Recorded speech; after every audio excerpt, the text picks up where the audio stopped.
following is a production of Cary TV, the Town of Cary's government access channel.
Call to order the December 13th meeting of the Cary Town Council, and at this time I'll recognize Council Member Smith for our ceremonial opening. Mr. Smith. Thank you, Mayor.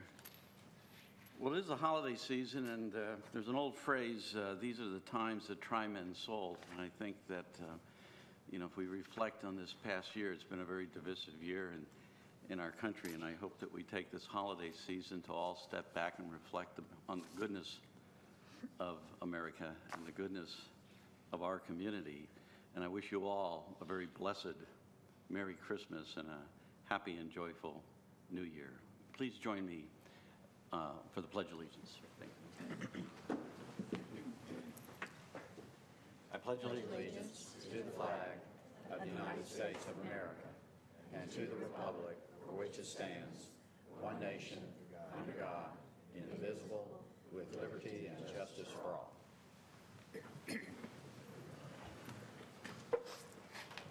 We're now on item number 3, a request to make 2 modifications to our agenda this evening. First, I would like to add an item for our discussion at the conclusion of agenda item C, recognitions, reports, and presentations, for Council to consider calling for a public hearing on our roads adequate public facilities ordinance. I'll make additional comments when we get to that agenda item. Number 2, related to this agenda item, I'd like to pull consent agenda items B2A 1 and 2, which is the HF Investors Rezoning, 12 REZ 17, and the associated statement of consistency and reasonableness. I propose that we discuss this as part of agenda item F, land development discussion items. Is there a motion to adopt the agenda with these 2 amendments? So moved. Second. There's a motion and a second discussion. All in favor, please say aye. Aye. Any opposed? Motion carries unanimously. We now move to the consent agenda portion of tonight's meeting. It's item B for the benefit of people watching or out in the audience. We'll take a moment to read consent agenda items, and I'll point out that 1 vote approves all consent agenda items. On the regular land development consent agenda, we have approval of minutes, approving the calendar year 2013 meeting schedule, calling public hearings on annexation requests, adopting our state legislative agenda, adopting a resolution accepting a state revolving loan for planning and design of the Cary Apex water treatment plant expansion, approving the annexation, rezoning, and statement of reasonableness and consistency for the Manors at Green Level Crossing, approving the rezoning and statement of reasonableness and consistency associated with the Alston Activity Center Plan Amendment.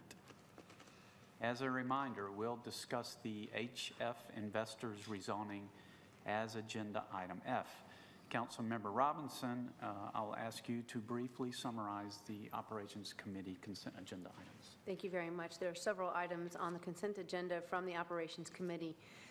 First, we have the sidewalk improvements bid year 2012, in which we award the sidewalk improvements to Narin Contracting for $854,626. Next, we have the Engineering Department organizational structure change. The next item is the appointment to Cary Fire Department Local Firemen's Relief Fund Board of Trustees. The next item is the Parks, Recreation, and Cultural Resources Policy Review and Update. Then we have the Middle Creek Softball Complex Hitting Area Donation. The next one is the Interlocal Agreement for Interim Cost Sharing related to Western Wake Regional Wastewater Management Facilities. The next item is the interlocal agreements with Durham County and Wake County for reclaimed water facilities and supply. The next item is the Downtown Cary roundabouts, in which the committee unanimously recommended awarding the bid for construction for these roundabouts to Zoldaz Construction for $1.2 million, roughly, or $1.3 million, and that is significantly under estimates, so that was very good. The next item was the Community Investment Bond Referendum results and appropriations to projects. And that has to do with the 4% tax increase that the citizens approved on Election Day. The next item is the Revenue Bond Resolution. The next item is the amendments to encroachments ordinance and minor encroachments permit form, in which we are trying to simplify the process for people getting a minor encroachment permission. And the last item is amendments to Traffic Schedule H, prohibited parking at all times, and this has to do with Kessler Drive with some prohibitions on parking. We're going to ease that up a little bit. Thank you. Would anyone on council like to pull any of these consent agenda items for discussion? If not, I would entertain a motion to approve the consent agenda. So moved. Second. There's a motion and a second. Discussion? All in favor, please say aye. Aye. Any opposed? Motion carries unanimously. We're now at the recognitions, reports, and presentations portion of our meeting. I notice we do have several scouts in the audience, and we're glad that you're here working on your civics badges or your civics requirements. And if you would at this time, please stand so we may recognize you.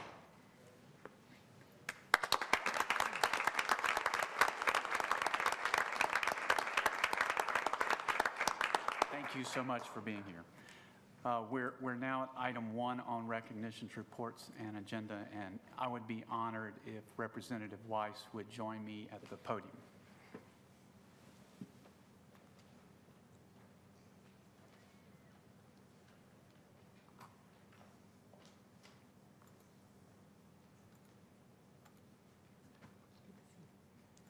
Representative Weiss has not only represented the state for 13 years, she's represented the town of Cary for 13 years. And I don't know how you juggle raising a family. I guess your husband Bruce has helped out a little bit, but you are a great role model not only for Max and Anna, but for all the people of Cary. And we're so proud of you and all that you've done. And to recognize or a small token of what you've done, we'd like to present a proclamation on your behalf. Whereas Jennifer Weiss has faithfully served the citizens of the town of Cary as a member of the North Carolina House of Representatives for 13 years, whereas Representative Weiss is a former chair of the Finance Committee. While chair, she was a vigorous proponent of local government, while recognizing and balancing the interests and rights of citizens. She promoted efficient and local government and sought to protect the resources necessary for local government to carry out its own mission. Whereas Representative Weiss has served with distinction on the Health and Human Services Committee and has been involved in many committees and study committees that dealt with health-related issues. She has always been sensitive to the needs of the mentally ill, our aging population, and others who need special care or services from the state or local agencies. Whereas Representative Weiss has been a strong supporter of Cary. She has worked tirelessly to support issues of the importance to our town. She has co-chaired the Wake County delegation, and she's always open and responsive to the needs and interests of the local government, especially Cary. Whereas Representative Weiss has also sponsored and co-sponsored numerous bills that passed for Cary, notably Session Law 2001-191, providing authority to limit clear cutting and protecting trees during development. Session Law 2007-321, authorizing authority to require multifamily developers to provide funds for recreational land. Multifamily payment in lieu is what we know it as. And Session Law 2010-83 to protect email subscription lists. Now, therefore, I, Harold Weinbrecht, Jr., Mayor of Cary, North Carolina, on behalf of the entire Cary Town Council and all the citizens of Cary, express our appreciation to Representative Weiss for her dedicated service to the town of Cary and to the entire state. We're all very proud of your multiple accomplishments in the General Assembly, and we wish you much success in your future endeavors, and we are proud to refer to her as one of Cary's most notable residents. Proclaimed this 13th day of December 2012.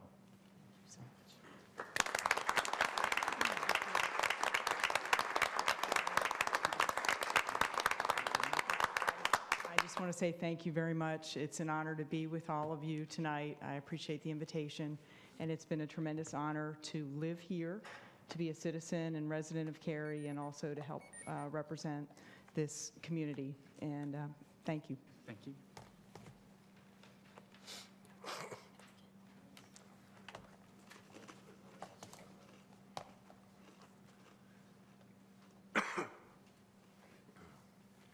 We're now at item agenda C2, which is the recognition of Mr. Jay Schubert as the town's Employee of the Year. Mr. Shiver, will you do the honors?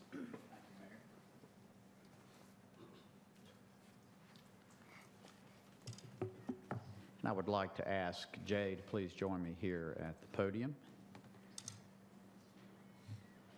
First, Mayor, I would like to thank you and the council for the opportunity and time on your agenda to be able to recognize one of our best employees who has done a great deal for us and is most deserving of this honor that I'm about to tell you a little bit about.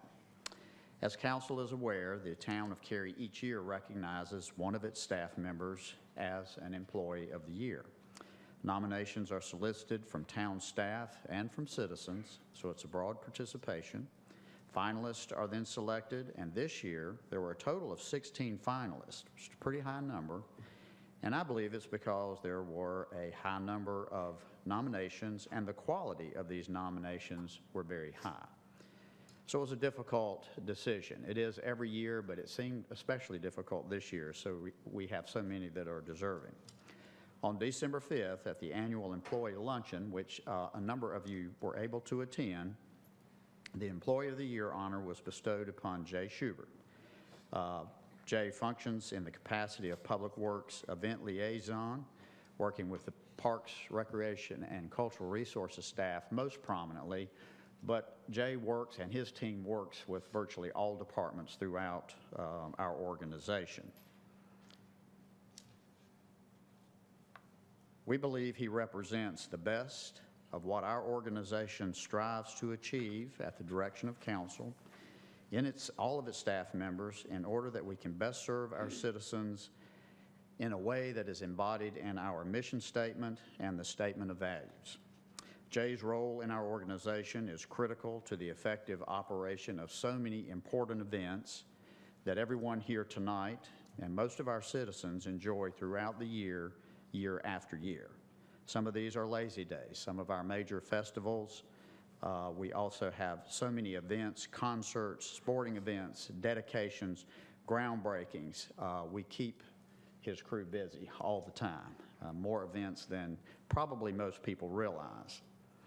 Jay is responsible for what we kind of in shorthand call the setup of everything. So he sort of translates the ideas that Parks and Rec primarily have and other departments do, and makes that happen. He puts it on the ground. And it may not be obvious all the time when we participate in these festivals and what we see and all the work that goes into it, but it is substantial and it is extensive.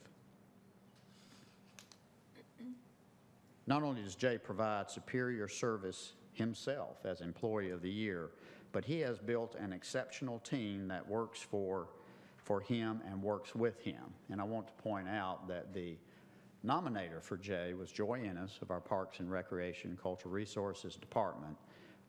And she has gone out of her way to point this out, not only about Jay, but about the team that he has developed and works with us throughout the organization. The nomination is kind of a lengthy process, and Joy herself composed over 3.5 pages answering questions and pointing out things and how well Jay and his team do things for the town of Cary and how well he works with that department. I started to write a few things about how we meet, how Jay meets the expectations and the standards we set in our mission statement and statement of value. But as I read Joy's nomination form, she probably captured it a lot better than I could do. And I would like to take just a moment to read several of those. The essence of a town of Cary employee is one that works diligently, creatively, and joyfully to create a quality of life for the people that live here.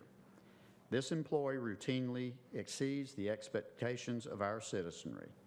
The key words in the town's mission statement are citizens, employees, honesty, dignity, teamwork, service, growth, cost consciousness, planning, and stewards. While it is common to find a lot of employees in the town of Cary that embody many of these aspects, Jay seems to be able to quietly demonstrate all of these elements. And I have to read to you just a couple of these examples because I thought they were great. One example of how Jay consistently goes above and beyond his job is how the words "we can't" never seem to enter his vocabulary. Examples of this include coordinating the driving and the necessary preparations to go to Mount Olive, North Carolina to purchase 25 pickle barrels for a rain barrel art project for spring days, or going to Pittsburgh to pick up a life-size chess set for lazy days. And Joy writes this: "The ideas that we can throw at him never seem to faze him. I'm sure there are many times that he's thinking, 'Are you kidding?' But he always smiles and responds, 'We can make it happen.'" And he makes it happen. Jay's supervisor said this about him: "Probably the most visible and liked employee in the town. Jay knows no boundaries in making sure staff and citizens see the quality of this organization when we have a special event. He does whatever it takes at all hours of the day or night to make sure this town is a showcase. The heart and soul that Jay puts into scheduling, planning, setting up, and taking it down an event is second to none." And I think these testimonies, better than I can put it, say so much about Jay and what he does for us and what he does for this town and our citizens in a way that it's even better than I can put it. So Jay, on behalf of all of the town of Cary employees, and I feel confident I can speak for the town council, the mayor and the town council, we want to recognize your extraordinary service yet one more time. We have already done this at an employee event that was held December the 5th. It's a token of our appreciation, and to recognize this contribution, we have made this permanent record of your achievement so that everyone here today and forever into the future will know your contribution to the town of Cary. And on behalf of the town, I congratulate you. Thank you.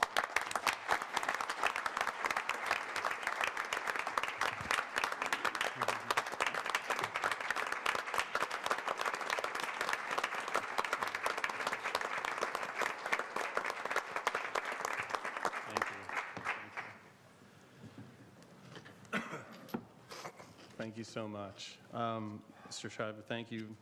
Mayor, Council, thank you so much. First, I definitely want to bring up the other nominees. They were such a great group this year. I'm very lucky to be up here right now, that is for sure. I want to thank my crew because without them, I could not do my job. They're, to me, top-notch.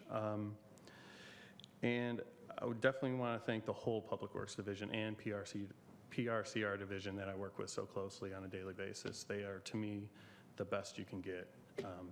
Thank you very much. Hope you all have a great holiday. Thank you.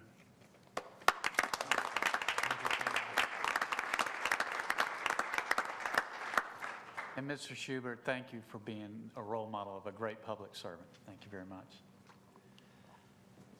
We're now on item C3. It's the Comprehensive Annual Financial Report. Ms. Mills of our Finance Department will introduce this item. Thank you, Mayor and Council. We're here tonight with our audit partner, Eddie Burke from Cherry Beckert and Holland, to present good news about the town's 2012 Comprehensive Annual Financial Report. We'll briefly summarize the town's role in our audit process and address important points within the report. Mr. Burke will discuss the audit process and results from the auditor's perspective. Before we dig into some of the details, I can tell you that we're reporting on another successful year, both in terms of financial results and in our accounting and reporting processes. The Comprehensive Annual Financial Report, often referred to as the CAFR, is the responsibility of the town of Cary rather than the auditors. The CAFR summarizes day-to-day financial transactions and complex record keeping that reflects the town's service to our citizens and customers. And we appreciate the adequate resources that Council provides to allow us to take care of business on a day-to-day basis so that we can accurately report the results on a timely basis at the end of the year. A positive reflection on our process is the lack of a management letter with any recommendations from our auditors for improvements and timely submission to the State Treasurer's Office, Division of State and Local Government, formerly or often called the LGC. Another positive reflection of the process and the results is our continued history of commendation for excellence in financial reporting from the Government Finance Officers Association, and we expect that this 2012 report will continue to win us that same recognition. These accomplishments are the reflection of quality staff in the town organization and their commitment to fiscal prudence. Michelle Price and Judy Donardis in the Accounting Division of the Finance Department deserve special recognition for the effort that they invested in preparing this document and their expertise. You may recall that Michelle was recognized earlier this year as the Outstanding Member in Government from the North Carolina Association of CPAs. But to briefly address our financial results, I would point out that the report reflects a $6.5 million decrease in general fund balance. Compared to an appropriation of almost $22 million, this is actually a positive result of $15 million better than budgeted. 2011 actual general results were $18 million better than budgeted for comparison. And Mr. Fogelman has kept you posted on specific variances throughout the years. But the final results, according to generally accepted accounting principles, were $4 million better than budget and revenues. And while we must always come under our budget for expenditures because it is a legal limit, in 2012, our general fund budget variance for expenditures was $11 million, or 9% of that expenditure budget. To address the utility fund, it earned $10 million in operations. Revenues increased almost $3 million from the prior year, but exceeded budget by only $800,000, primarily as a result of rate increases that we have put in place to get prepared for the debt service that we'll be facing on the Western Wake Regional Wastewater Facility and the water treatment plant expansion. Like the general fund, the utility fund expenditures had to come in under budget, and the budget variance there was $4 million. Both these general fund and utility fund operating results contribute to our strong financial position, and that facilitates our AAA bond ratings and future financial flexibility to continue providing the service that we need to meet the needs of our citizens. The purpose of this presentation tonight is for Council to accept this report into the record. Like the budget document, the citizens can find our report in the downtown library or on our website at www.townofcary.org. I'll invite Mr. Burke to join me at the podium tonight. As the audit firm, they have an obligation under auditing standards to present a summary of their responsibilities, any significant estimates that affected the financial statements, and whether they had any difficulties in conducting the audit or any adjustments to the financial statements. Eddie Burke, a partner in the CPA firm of Cherry, Beckert & Holland, is here with us tonight to make their presentation. Good evening. I apologize for my voice. Like many people in the county, I've had the touch of a flu, so I apologize if I'm not nervous, but my voice may crack, okay? 4 areas that I'm going to touch on tonight. First, from our perspective, how the audit went. There was one new reporting standard that was implemented by the town this year. Very brief comments about that. Discussion of the audit results. There is some required communication I want to touch with you very briefly, and then I'll be happy to answer any questions that you have in regard to the presentation. First, as far as how the audit went, it went very, very smooth. You've got a good group of people in the finance department. They do a very, very good job. We received full cooperation from everyone that we worked with. We not only worked with people inside finance, but people outside in some of the departments. Everybody was very cooperative throughout the process. As a part of the audit, there's a lot of information that you might guess that we asked for, a lot of schedules, a lot of information that we go through and verify throughout the process. There's typically timelines placed on that during the planning part of the audit as to when we need that data. I'm happy to say that the schedules, all the information that we requested throughout the process was given to us in a timely manner. The books were in very, very good shape when we came in. There were no adjusting journal entries that we proposed throughout the process. And the reason I bring that up and why that is so significant is basically the monthly closeout process that the town goes through to close out their books each month can be relied upon. There's a good, solid closeout procedures. There was a past adjusting journal entry that we did pass on that was actually brought to our attention by management. It really had to do with the implementation of a reporting standard. There was some costs in a prior year that was very, very insignificant in material that we passed on, and we're going to basically implement that moving forward, which is what we did in the current year. The reporting standard that was implemented was GASB Statement Number 60. It was implemented a year early, and it really had to do with concession arrangements that state and local governments deal with. And it basically reflects when cost is supposed to be capitalized on the books of the town. That was implemented this year. There was one area that was identified that it did affect. It had to do with the soccer park improvements. Like I said earlier, there was some prior year costs that was insignificant in material that we passed on, and moving forward, those costs will be capitalized in accordance with GASB Statement 60. The city or the town did receive a clean opinion or an unqualified opinion on its financial statements. That is the highest level of assurance that a CPA firm can provide on a set of financial statements.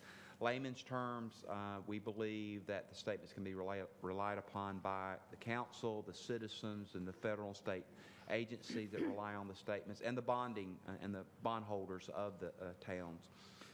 The town was found to be in compliance with the debt service requirements that they are required to adhere to in regard to the revenue bonds. There were 3 additional opinions that we did issue, one having to do with state compliance with the state statutes. You did receive an unqualified opinion on that. There were 2 additional reports, one having to do with federal dollars and one having to do with state dollars. We did find that the town was in compliance with North Carolina general statutes and that it had spent and administered its federal and state dollars in accordance with the requirements that go along with those dollars. As far as required communication is concerned, there's a standalone letter that was included in your packet. There were certain things in there that we are required to communicate to you on an annual basis. One, our responsibilities as your auditors, which your finance director mentioned to you earlier. Whether or not there were any significant change in accounting policies or estimates, the only change that was recorded this year had to do with the implementation of the new reporting standard. There were no difficulties encountered when we were doing our audit, no adjusting journal entries. There was that one past adjusting journal entries, and there was no other matters that we felt like need to be brought to your attention. And in closing, we would like to thank the town for allowing us to be part of the process, and to all the staff that we worked with throughout this audit process. It's really a collaborative effort on not only our part, but management's part to help us get to this point. That concludes my comments, and I'll be happy to answer any questions that you have at this time. Any questions? Thank you, Mr. Burke, for your presentation. Ms. Mills, are you done? Any questions? No, you and your staff do an outstanding job. I got to witness that firsthand a couple of weeks ago, and I can't thank you enough for all that you do in your leadership role, and please pass our thanks along to your staff. We're very appreciative for all that you do for the Cary citizens. Thank you, Council. I would like to wish all of you a happy holiday, and if you're traveling, please be safe. If you have family coming here, I hope their travels are safe too. Thank you. Thank you, Mr. Burke. We now move to our fourth item, and Mr. Shiver will share the manager's operational update. Mr. Shiver. Mayor, I would like to call on Scott Fogelman, our budget director, for his presentation. Good evening, Council. And just like that, we close out FY 2012, and we're rolling right into fiscal year 2013. As we typically do, we will give you an update on our operating margin for this year so far in the general fund by taking a look at operating margin, and that's defined as revenues less expenses, leaving us what's left, operating margin. And we're going to do this in graphical format, with the black bars representing margin growth compared to the adopted budget, and the red bars representing margin decline.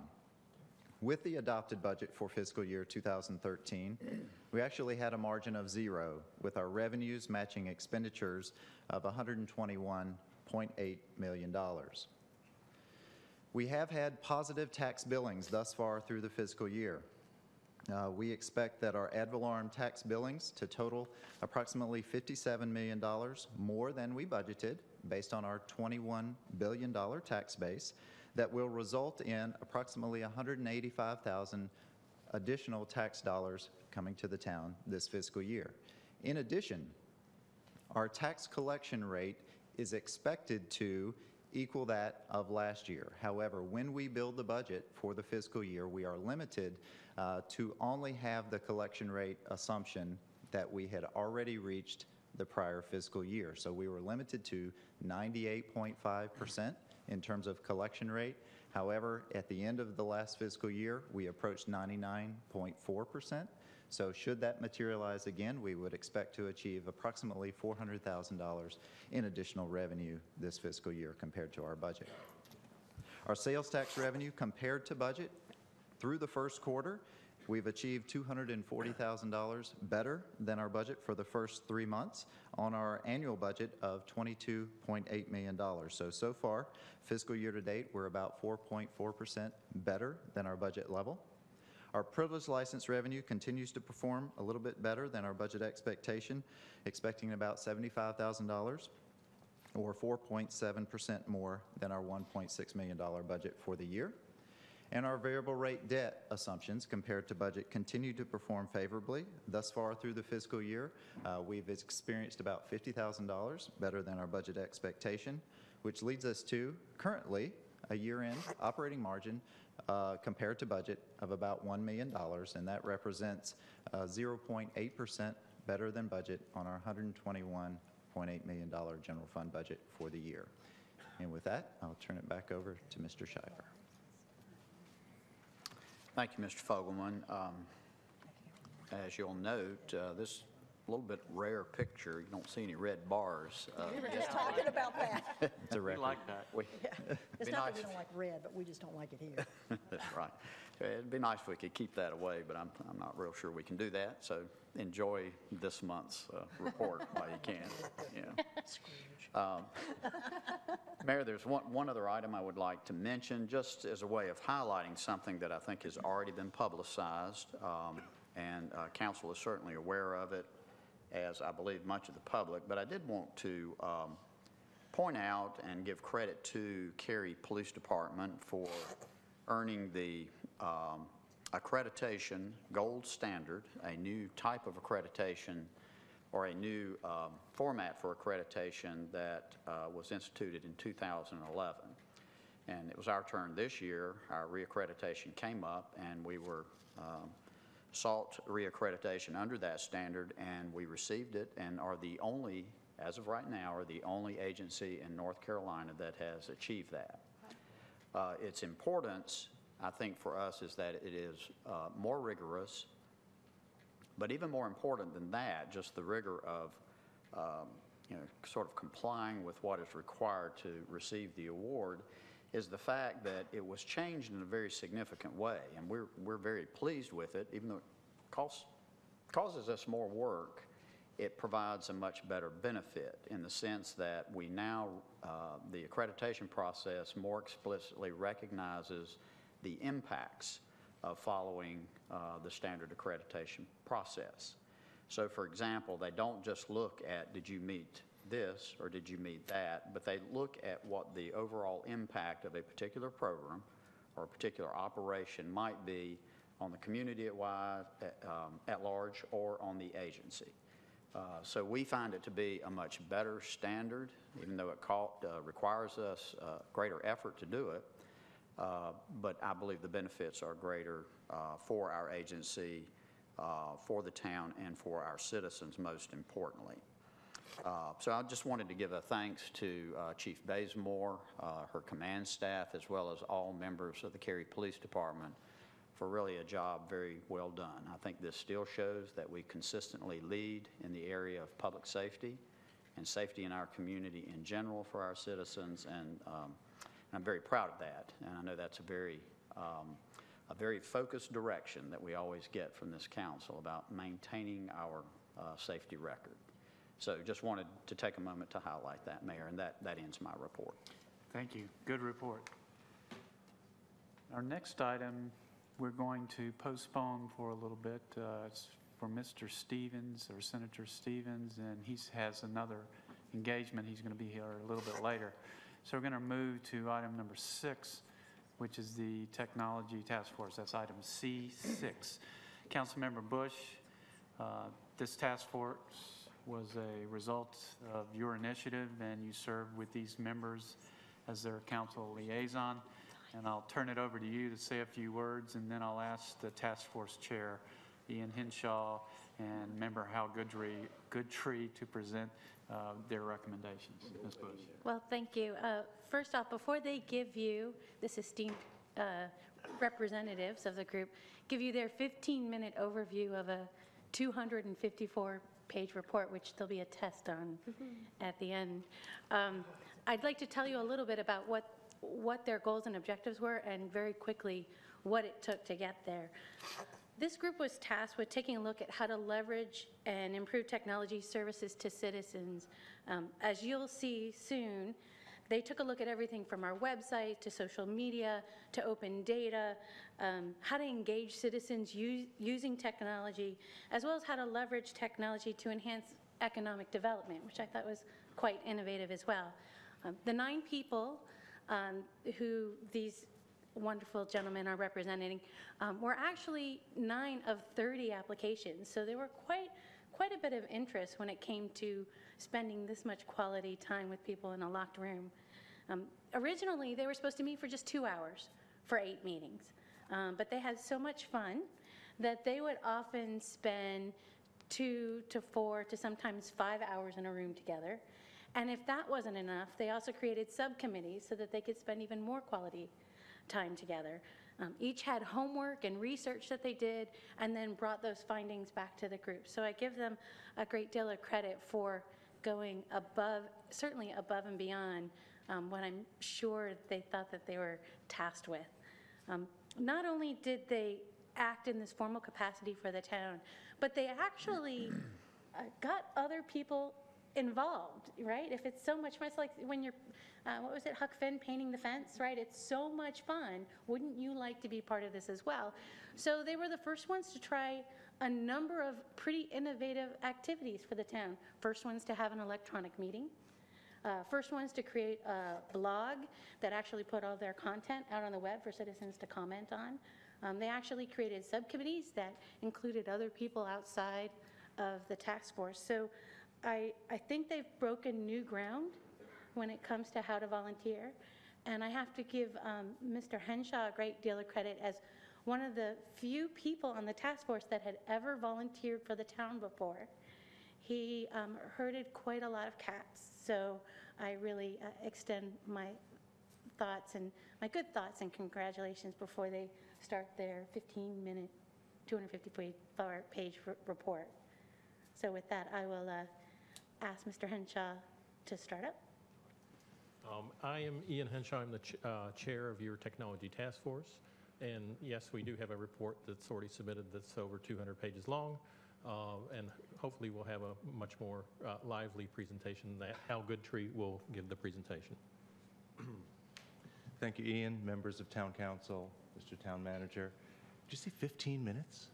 That's what I told you, I think. Got the timer going. Oh, boy. 3 minutes. 3. The light will go on. Oh, my. Well, we're in trouble now. I have the privilege tonight of presenting, I guess, a little bit of the highlights of the work of the Technology Task Force. And as Laurie said, the clock was ticking from the very beginning on our work. We had a lot to study and recommendations to be made and a very limited amount of time to do it. So we talked about a lot of things, and we talked about legal issues, and we wrote stacks of reports. The Technology Task Force spent $4,682 at Starbucks on Maynard. It's true. We ate mountains of sandwiches, half of the potato harvest of Idaho, and so many sugary beverages that Mayor Bloomberg admonished us on Twitter in Spanglish. We talked about the web and Twitter, mobile applications, see, click, fix, privacy, video, and a host of other issues. And my job tonight is to boil it all down. So, it's a new day in Cary, another new day in Cary, another step forward in our progress as a community.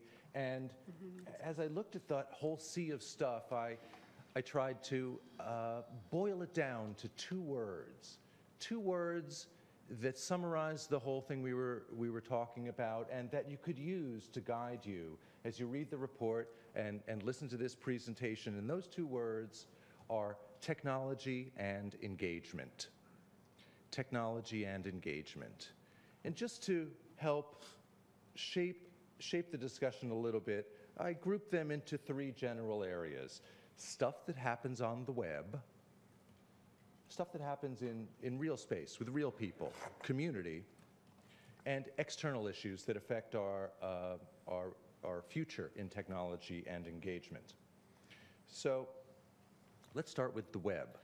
When we first met, our very first meeting, we put all kinds of stuff on the wall and moved it around, and tried to get a little bit of a picture of the task that was in front of us. And one of the first things you realize is that a lot of the experience of the web doesn't happen on your desktop or your laptops. It happens on mobile devices. So Brandon Smith, is Brandon here tonight? Brandon Smith on the committee wrote this report along with help from, all of us had ideas about mobile. But you will enjoy Brandon's report. Mobile is, I think, I would call it one of the sexy areas of the Technology Task Force report. It skews a younger demographic. It is rapidly growing. And one of the interesting things that Brandon unearthed was there's a fairly well-worn methodology for, we call it liberating or exposing data. The town collects tons of data. We can expose this data, and there's a well-worn path to allow citizens to create applications, websites, and other things of interest to the town. So I think that you will find that a fascinating report. The next report I want to tell you about is nowhere near as fascinating. I wrote it. It's the report on websites. Mrs. Adcock, I was channeling you a little bit when I was doing this because it's a big task, and you once told me, well, when I have something like that to consider, I go to the numbers. I start with the stats. I want to hear the metrics and the measures. And so you'll see that the report on websites starts with a survey of town of Cary properties. I guess I thought when I got into it that we just had a website, but it turns out that we have a collection of websites, and this is how it should be. I see that expanding in the future. So you'll see some stats about what our properties are, the domain names we own, and things about what viewers like when they visit the Town of Cary website, as reflected in, well, what they visit a lot. The second part of my report, I want to push the right button here, we took a long, hard look at what other towns are doing. Some towns are doing a lot. Other towns are falling far behind. I have to say, just about everybody on the task force found cool websites that other towns are doing and found other websites from towns that were not doing well. And you'll see one of the best parts of the report is the links. I urge you all to click on the links, see for yourself what's going on, and you'll see right away what you like, what you don't like, what impresses you, what you say, we should do that, and stuff where you go, yeah, let's not do that. Finally, the last part of my report on websites, we all put our heads together and thought a little bit about the next generation of Town of Cary websites. Just to put this in historical perspective, if I get this wrong, help me out down here. I think our first website was in 1998. Does that sound right to everybody? Lori's nodding at me. 1998, and our current website is Generation 5, which was launched in 2008. Is that right? Something like that. 2009. I heard a voice from the heavens, 2009. So our sort of how quickly we turn over websites would indicate we're about in the range of when we have done it in the past, about how long we have judged in the past that municipal websites last. So Generation 6, you'll see some interesting ideas for that, and I know you will all be very interested in them. Social media. There's a lot in the report on social media. It kind of weaves its way through the report. Laura Hamlin did a lot of work on citizen engagement and included some great examples, including City Camp Raleigh and a really cool website called Speak Up Adena, where citizens of Adena can just go there and make a suggestion, lodge a complaint, offer some praise. It's very cool. And again, I would click on it, check it out. Throw a hand grenade into their town works if you feel like and see what happens. I don't know. It's a fun site. Eleanor Thorne did a lot of work on what we would call more the, I guess, the big brands in social media, Facebook, Twitter, YouTube.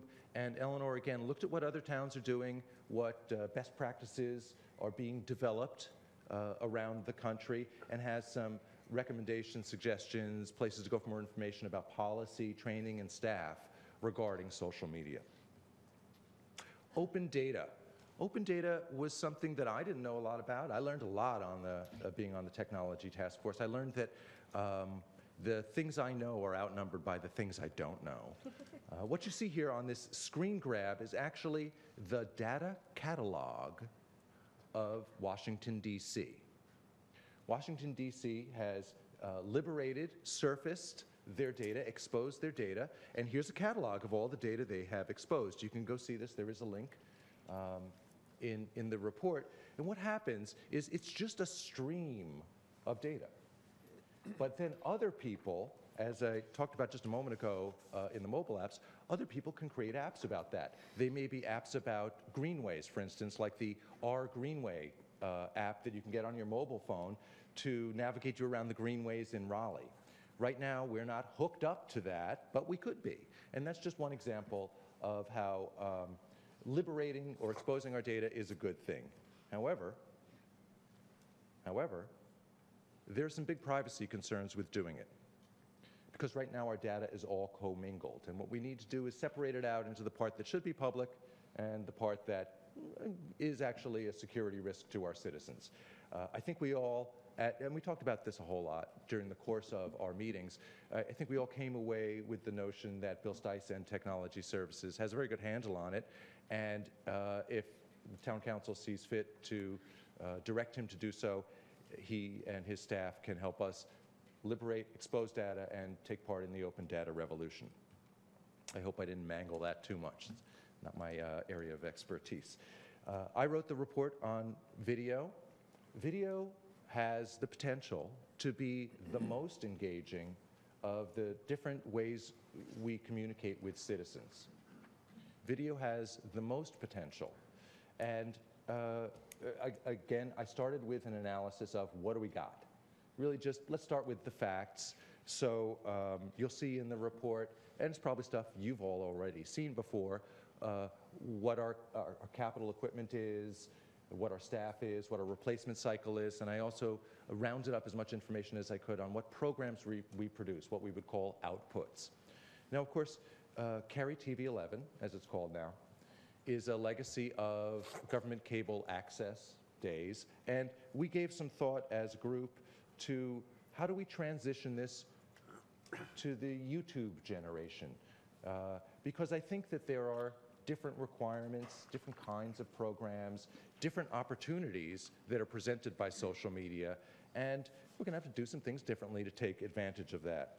I gave some ideas for what I think is involved, and I also make some suggestions about different ways to think about programming. And so you'll read those. And finally, I gave a couple of notions about how to perhaps reorganize the department to take more advantage of the opportunities that exist for us now. And you see it makes a nice circle there with the arrows, so I just like that as a picture. Community. How am I doing on time, boss? Okay. Good for him. Community. This is a really interesting notion, because I think when we think about technology, we kind of think about it all happening right here, and we can engage with people, but through the computer.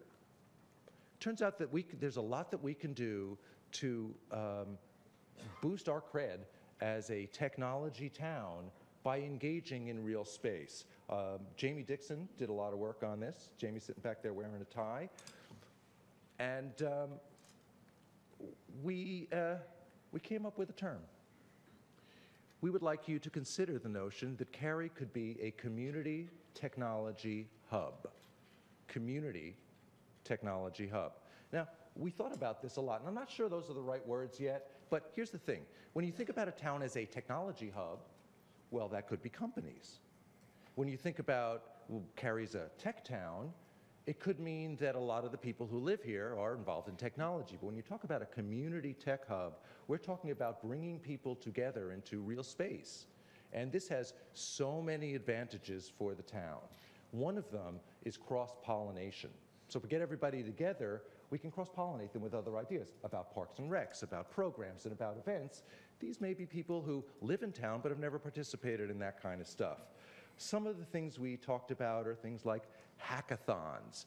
Just today we published a story on Cary TTF, our own website, about plans for a data palooza here in the Triangle. Free bird. We talked a little bit about makers' sheds. Maker sheds. We actually have some maker sheds now here in Cary, but you know, we make pottery. And well, that's cool, but we can also do it with technology. And these exist elsewhere, and sometimes it's just, you know, different tech centers, tech sheds have different flavors, but people generally make things. It can be robotics, it could be electric cars, it could be refurbishing computers. Again, pretty low-cost way to get people together in real space and do real work, some of which can be for the benefit of everyone, not just for their own amusement and education. What else do we talk about? Oh yeah, the third idea on community technology hub are, this is a great one, and again, this is Jamie Dixon's idea. I didn't know anything about this. There are probably 2 to 3 dozen user groups in the triangle. Harold, as programmer, you probably know all about user groups. User groups are when people work in a certain programming language and they all want to get together and swap stories and lies, basically. And there are a couple of dozen of them here in the triangle with crazy names like Try-Nug and Try-Mug and Try-Dug and Try-Shrug. I don't even know what all these things mean. If you see on the screen there, the second one on the left is hard to read. It's called Dorkbot. I want to be in that group. They actually describe themselves as people doing strange things with electricity. Doesn't that sound cool? What's interesting about these groups, and of course, we have a lot of people who work in tech here in Cary, so we have a lot of people who belong to user groups. Some of these groups have over 500 members, but not all of them have a home. And our suggestion is we could open up Town of Cary facilities and other facilities around town to be a community home for user groups. And this goes not just across technology and cross-pollination of ideas, but also potentially to economic development, business downtown. Everybody wants a beer after these groups. A lot of times they want to roll the keg into the groups. So this is a really interesting idea, and it's probably one in which we've just about already invested, and all we really have to do is turn it on. Other ideas in the community technology hub portfolio, Eleanor Thorne did some work on things that would, I guess we would call them more parking lot items, that would tie in with other departments within the town, like camps and awards, events, adult education, and more traditional tech centers. Finally, in the report, you'll see some some discussion about external issues that affect technology and engagement, not just for Cary, but probably for all municipalities. And the largest one, as many of you might know, were legislative and legal issues. Just launching Cary TTF was a project of biblical proportions. And the issues are really sunshine and what constitutes an open meeting. Again, I'm going to spitball a date here, and somebody can correct me if I'm wrong. I should have taken better notes when we had this presentation, but I think that our open meeting and our current laws governing what is an open meeting date from sometime in the 70s. Is that right? I'm looking at Sue Rowland. Do you know? She doesn't know either. I think sometime in the 70s, but the point is, from before there was a World Wide Web. And the laws don't really cover how we relate to each other anymore. So for all of us on the Technology Task Force, on a website, you can come read it anytime, you can comment anytime, we can get back to you anytime, and you haven't missed a word. So as long as we did not make a decision, it seemed to us that this was pretty open. But in fact, it was really into the gray area of open meeting laws. This is something that we all felt very strongly about, but it's not going to be an easy issue, and it's not as sexy as mobile. But legislative issues, other towns are working on these as well, to bring the laws up to date with the reality of the world we live in. We also talked about sustainability, because I know after you read that 482-page report, you're going to want more. You're going to want more. Just working title would be Son of Technology Task Force, Bride of Technology Task Force, or Revenge of the Technology Task Force. Some thinking about that would be a different role or a reconfigured role for the ISAB, perhaps funding, providing some funding to help start a think tank on technology here in Cary, or even having technology fellows for Town of Cary. Finally, in summary, clock is ticking. I probably overworn my stay. We know on the Technology Task Force that all of you on Town Council have a lot of weighty things on your mind. There's water. There's construction. There's domestic livestock. Really? But technology and engagement, you know, it's not as big as any of those issues, but for those of us who live in that world, it is the entire universe. And, you know, it's not just a bunch of crackpots locked in a room for too many hours who feel that way. There's actually some other towns who feel that way too, you may have heard of, called Raleigh, Austin, Carmel, Indiana, Cupertino, California, Eden Prairie, Minnesota. They're all doing more than we are doing. And The report of the Technology Task Force, we hope, provides at least the beginning of a pathway to how we join the leaders, the leading municipalities in the country in using technology for engagement. Just a brief recap, top 8 ideas of Cary TTF. Mobile, we want to do more with mobile. Gen 6 website, it's going to take a while, so we got to get on it. Citizen engagement, this is a thread that weaves throughout. Open data, there's some simple answers there that can really energize our population and our sunshine. Do more with video, that is actually the title of my report, Do More with Video. Cary as a community tech hub, legislative issues, and finally in the report you'll see some parking light items that don't exactly relate to the work of the TTF, but concern education and parks, and we hope you will consider those as well. Before I leave, got to say thanks to everyone who helped us. Thank you to everyone on town staff, for their tremendous support and cooperation. Everything we asked for, somebody was willing to get on the floor and plug it in. And we had nothing but a good experience throughout. The staff could not have been more helpful and accommodating. Thanks also to some of our organizational partners who provided logistical help and just let us bounce our ball off their wall. Thanks also to our spouses, children, parents, Starbucks, and the train station pub. Thank you very much to our chairman, Ian Henshaw. Lori Bush, our liaison. Thank you also, Lori. Thank you so much. And to all of you on Town Council. This is the Cary Technology Task Force, signing off.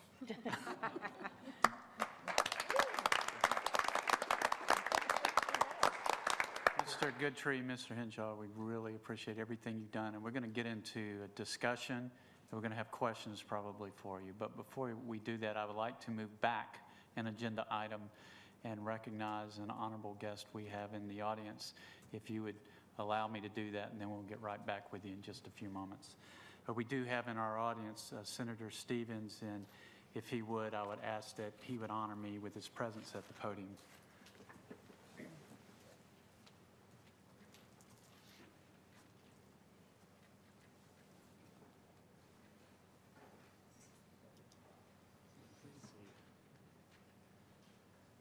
All of our council members know Senator Stevens very well. You might not know that this man's professional life has been entirely in public service, from an instructor at a university to local government, county government, state government, and he has a wealth of knowledge. And I'm proud to say he's been our senator for 10 years. When I was first elected in 2007, there's a lot of things I didn't know as mayor. And Senator Stevens would pull me aside and said, you need to know this for Cary. You need to know this, beware of this, watch for this. He didn't care about party lines. He didn't care about anything. He cared about Cary citizens. That's what he cared about then. And I was very, very impressed individually. And I know as a town, we're very, very impressed. And we would like to read a proclamation on your behalf for all your years of service. Whereas Senator Richard Stevens has faithfully served the citizens of the town of Cary as a member of the North Carolina Senate for 10 years. And whereas Senator Stevens co-chaired the Appropriations Committee, balancing the need to keep taxes low for our citizens while giving government at the state and local level the resources necessary to improve the lives and the conditions of the public. Whereas Senator Stevens was sensitive to the needs of local government in his work at the State and Local Government Committee, whereas he vigorously promoted the interest of local government, especially the issues essential to the town of Cary's mission to provide efficient, quality services to the residences of our town. Whereas on the Transportation Committee, Senator Stevens was a strong advocate for improving transportation in this state. And he understood and promoted the need for the state and local governments to work together to improve transportation services for the people of this state. Whereas as Finance Committee member, Senator Stevens worked to determine the proper balance of the state and local taxes and fees to give state and local government proper resources to do their jobs without unduly burdening their citizens. And whereas drawing from his professional career in local government, Senator Stevens protected and defended the town's right to make a decision that should be made at the local level because we know what's best for our citizens. And he was an advocate for legislation that would increase the town's ability to be more creative and more efficient with its resources. He was an advocate of education, especially higher education in the state. Whereas Senator Stevens sponsored Session Law 2008-5, electronic public notice for certain public hearings, and Session Law 2008-22, development incentives for reducing energy consumption. He was also key in getting key legislation through the Senate that originated in the House. Senator Stevens was known for his ability to set aside partisan politics and work with everyone to find win-win opportunities for all sides. Now, therefore, I, Harold Weinbrecht, Jr., Mayor of Cary, North Carolina, on behalf of this council, the entire Cary Town Council, and all the citizens of Cary, all 143,000 of them, express our appreciation to Senator Stevens for his dedicated service to Cary and the entire state, and we're all proud of his many accomplishments in the General Assembly and wish him much success in his future endeavors. And we're proud to refer him of one of Cary's most notable residences, proclaimed this 13th day of December, 2012. Senator Stevens. Thank you.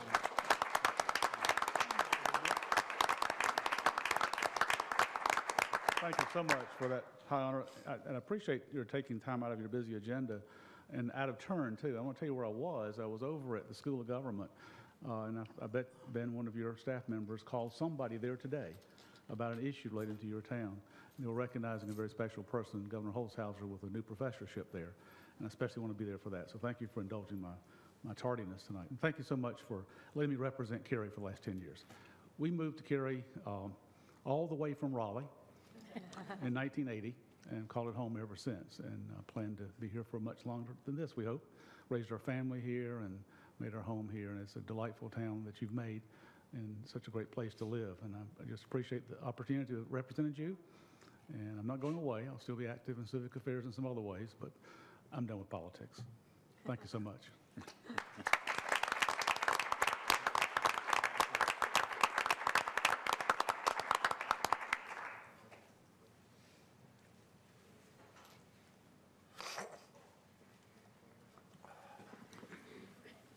Okay, Council, we were about to ask all these questions of Mr. Goodtree and Mr. Henshaw.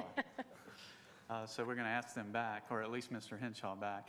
And it's our time to discuss the key initiatives in the report and provide any guidance we can to staff. And afterwards, I anticipate we'll refer this to staff to develop an implementation plan with associated costs so that we can consider this as part of the upcoming fiscal year 2014 budget process. Mrs. Bush, it seems fitting that you go first. All right, well, just one last note. There are members of the Technology Task Force in the audience, if you will, don't mind, if you all could stand up so that we could recognize you and all the countless hours of work that you've done.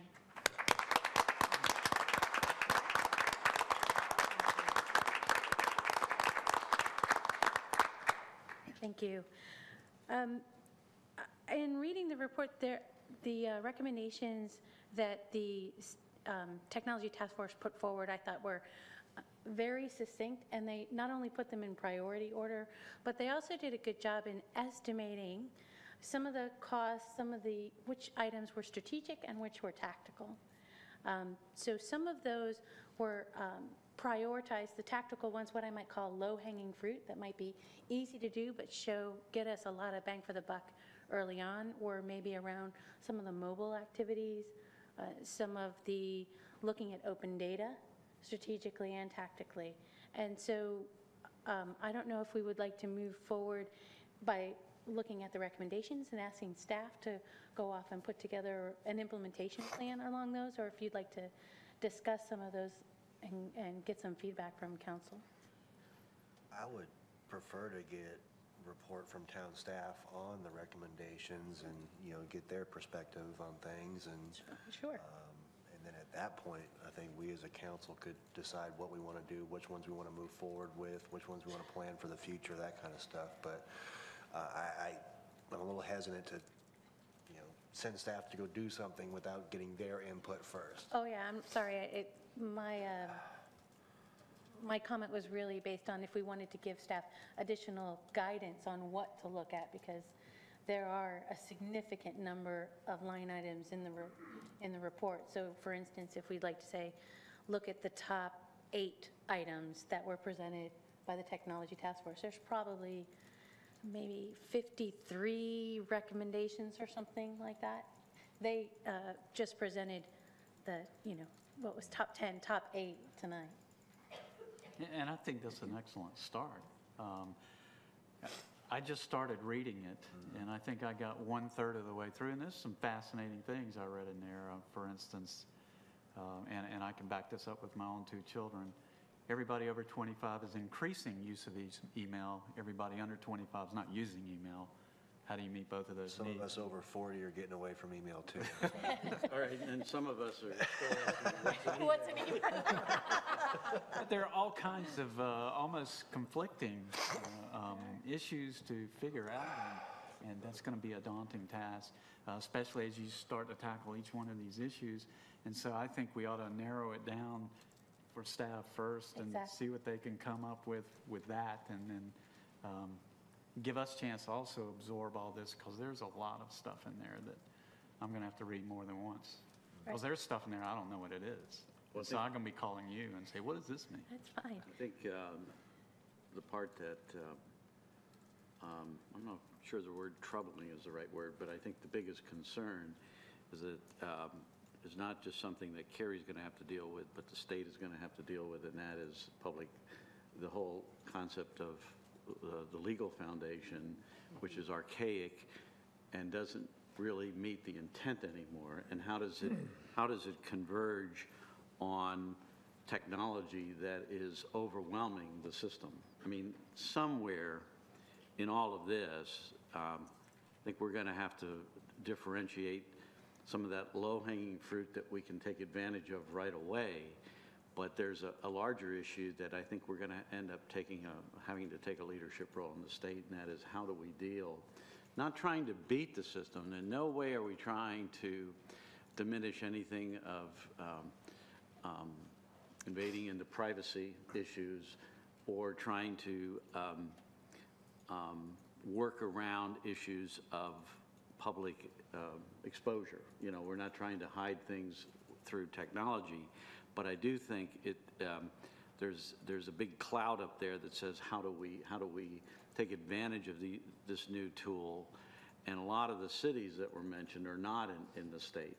And they probably have different laws doing it. So somewhere in all of that, I think there's going to be a parallel path of how we deal with open meetings laws and records and all of that. Because, from anecdotally, what I heard from some of the meetings is there's already that push against these innovative ideas.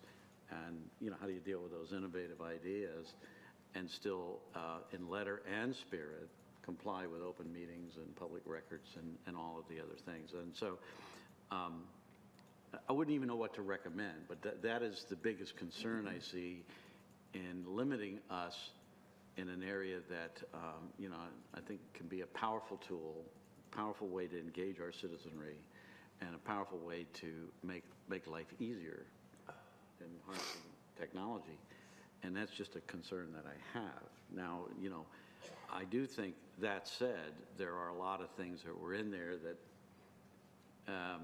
I wouldn't know how the heck to do it, but there's a lot of low-hanging fruit there, and I think there's some things that we can do. In the end, I think we're going to have to, just like that task force, I think we're going to have some work sessions to vet through that. So that's my concern, and I want to just get that on the table, because I think I don't want that to be I don't want every time we have an innovative idea is the answer to come up from legal. We can't do that. One of the biggest things that gets in the way of progress is it can't be done, or we can't do it. And somehow I think we need to take that head on, grab that bull by the horns and say, you know, we have an obligation to our citizenry, we have an obligation to be able to communicate to our community, and we have an obligation to have tools that are the most cost-effective and efficient way. Very well said. Ms. Bush, I'm hoping you'll give me some lead in this. You've been to all the meetings, you know what they discuss, you know what's prioritized at the top of the list.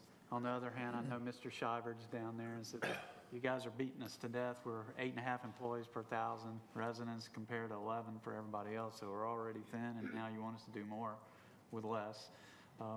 So I'm trying to balance those two things. So if you can help me with a recommendation, I think I can support it. Okay, and it looked like Ms. Adcock might have wanted to make a comment. Please, I'm sorry. Well, you're really good at that. You know, I was the liaison for ISAB before you, so of course they moved up to a better version when you came on board. But one of the things I remember the group dealing with for the 2 years I was their liaison was how to make the town more relevant to its citizens. And to me, that's what this report is all about, what this work and this body of work you've done in this report is how do we make the town, what's going on in the town, what the town is doing, and everything we're doing on behalf of our citizens more relevant to them. And that's the whole engagement part. So I know it's like, you know, Hal said, you know, how do you start? Well, you look at, we can't do it all at one time. They know that, and we know that, but if we can look at what would it take, and then where do you get the biggest bang for the buck?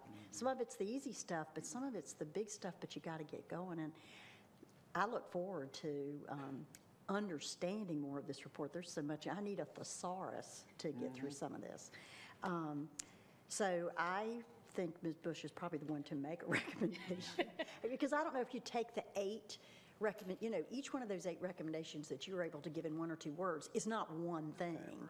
Yeah. You got to do a deep dive in each one of those. Right. But I do think the staff who can say this is what it would take, at least what it looks like so far, and here's what we think it might cost, would then give us a jumping off place for those of us who aren't as technically oriented as say you are, Lori.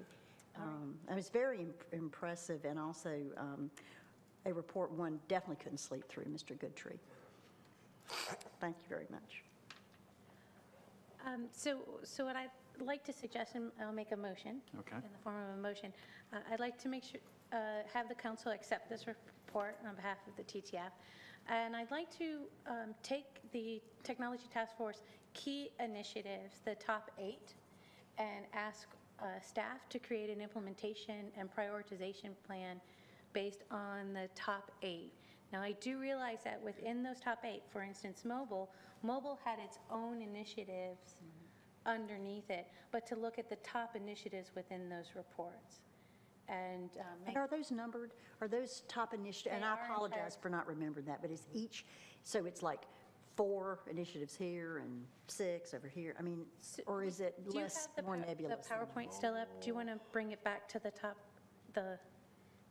10 or? No, that's okay. I don't need I just want to know if it's going to be that easy for staff to go, okay, under mobile devices, there are 4 top things. Yes, but I remember the 8. Each one of the reports under each one of these line items, they actually have prioritized their recommendations. Okay. So I would suggest that staff take a look at those line items that are prioritized within these 8 and come back with a potential implementation plan, budget, line items, costs, resources, so that council could look at that, as you said, Mr. Frantz, and make a budgeting decision. So there's a motion. Is there a second? Second. Okay. One thing, let's see how to put it. When they start diving deep to make the cost estimates in there, I really do you want more? Don't want exactness. I don't want staff churning to say this is going to cost 7.5 months at blah, blah, blah. I'd rather them to say more general. Except like a T-shirt size? This is small, medium, or large? Yeah, exactly. And then we could get information back sooner, and then we could do the deep dive, I think, would be a better way to approach. I like that idea. That's an agile software. Yep, that would work fine. Does that make sense? Yes, it does. And I would ask staff if that makes sense. Does that make sense? I think hearing what you said, what I interpret from that is I'm not wanting the holy grail at the very end. What I want is an iterative process, and don't expend a lot of energy on what you think we want. We may have to have many meetings along the way just to keep the course direction going in the right way. Yeah. I mean, that's what I heard you say. I think and I think Ms. Bush described it very well, small, medium, large. You could actually do a grid. One is time, one is money. Well, they're both related, but this is a big time effort. This is a large time effort, a medium money effort, or this is small, small. And then we can say, well, we're interested in these because of whatever.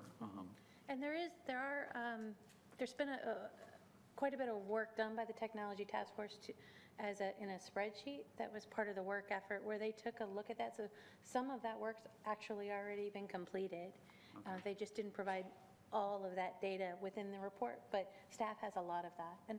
And also some of these line items are, I would say, not as comprehensive. For instance, the video recommendations are actually very concrete and already quite extensive, done by Mr. Goodtree, and the legislative items are pretty well defined. So even though it looks like a long list of 8, some of them are quite complete already. And in the chart I mentioned, I failed to mention legal. Of course, we got to have legal advice. So small, medium, large, and legal has a small, medium, large, or this concern or whatever. I don't know how you would word that.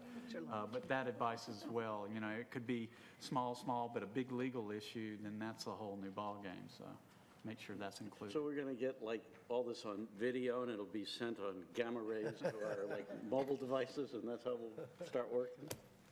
Oh, Jack. They'll beam it to the chip in your head, man. So it's remarkable, actually, that we're struggling with the wealth of information in this report. It just points up the fact that this task force did an unbelievable amount of work in such a really short period of time. It's amazing. I want to retain them. Well, I will tell you that part of the effort, and as you make your way through the 254-page report, one of the interesting components is the length of time we spent on sustainability, which is how do we keep this think tank of people engaged. I think it's quite remarkable that, except for Jamie and Ian, none of these folks have ever had an opportunity to volunteer in this capacity, and look what we put them through. Wow. For the town. And they're actually, I don't think they were going away. I think they actually want to stay engaged, maybe not with as much time as they've done already, but they brought a fresh perspective, a childlike inquisitiveness, and a passion to, have their butts in the seat for more than 300 hours. So I think the sustainability part is important so that we can keep up to date and we don't have to have this kind of work effort in the future. That's an excellent point. May I ask a question, Please. Mayor? So will they serve as a point of consultation if, as the staff is working through this, and they go, what exactly do they mean by this? Or do the staff can call on them I think most of them would like be to. consultants? If it involves Starbucks, pizza, Five Guys, and cookies, I think they're in. They're smiling out there. That's a good one. Well, I'm just thinking that, it's like anything you're that intimately involved in, once somebody else picks up the baby and goes, you go, okay, what exactly did that mean? And why should we start over with, when somebody else can give us the answer like this? So the next question I'd like to ask is the town manager, assistant town manager, the small, medium, large, is that making sense, or is that direction that you can work with? And then I'd like to ask Mr. Henshaw, did we forget anything? Are we totally missing?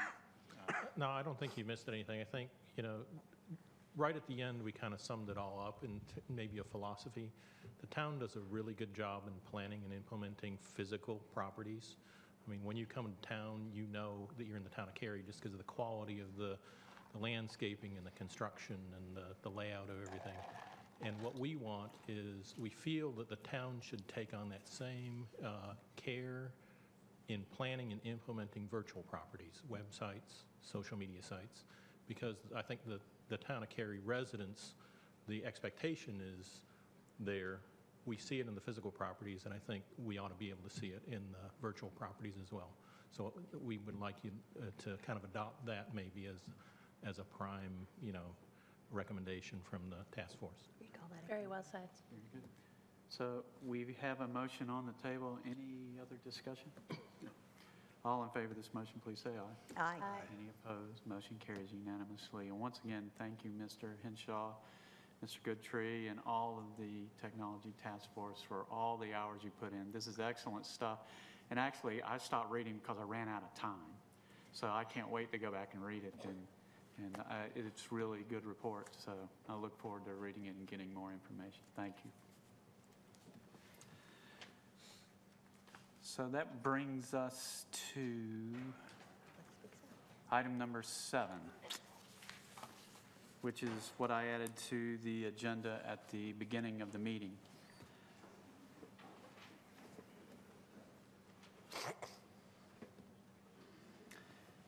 As many of you know, in 1998, the town of Cary adopted the Adequate Public Roads Facilities Ordinance to work along with the town's local transportation development fees authority to help reduce traffic congestion, provide roads, and maintain Cary's level of service. I, for one, have continued wholeheartedly to endorse our ordinance and believe it has served our citizens well, and I know many of our citizens feel the same way. So I regret that it appears that we may be forced by the court to repeal our roads APF. This would require a public hearing, which is the purpose of me bringing this report to council tonight. And here's the background, the way I understand it, and I'm going to ask the town attorney, Ms. Simpson, to correct me or stop me if I get wrong in any way. Late this past summer, the North Carolina Supreme Court ruled on a case called Landville versus Cabarrus County involving a Cabarrus County Adequate Public Facilities Ordinance for schools. It appears that with this ruling, the Supreme Court has changed the legal foundation for the way that state law authorizing zoning and development ordinances must be read and interpreted. For a long time, zoning and development statutes have stated that 2 of the purposes for the town zoning laws are facilitating adequate roads and schools.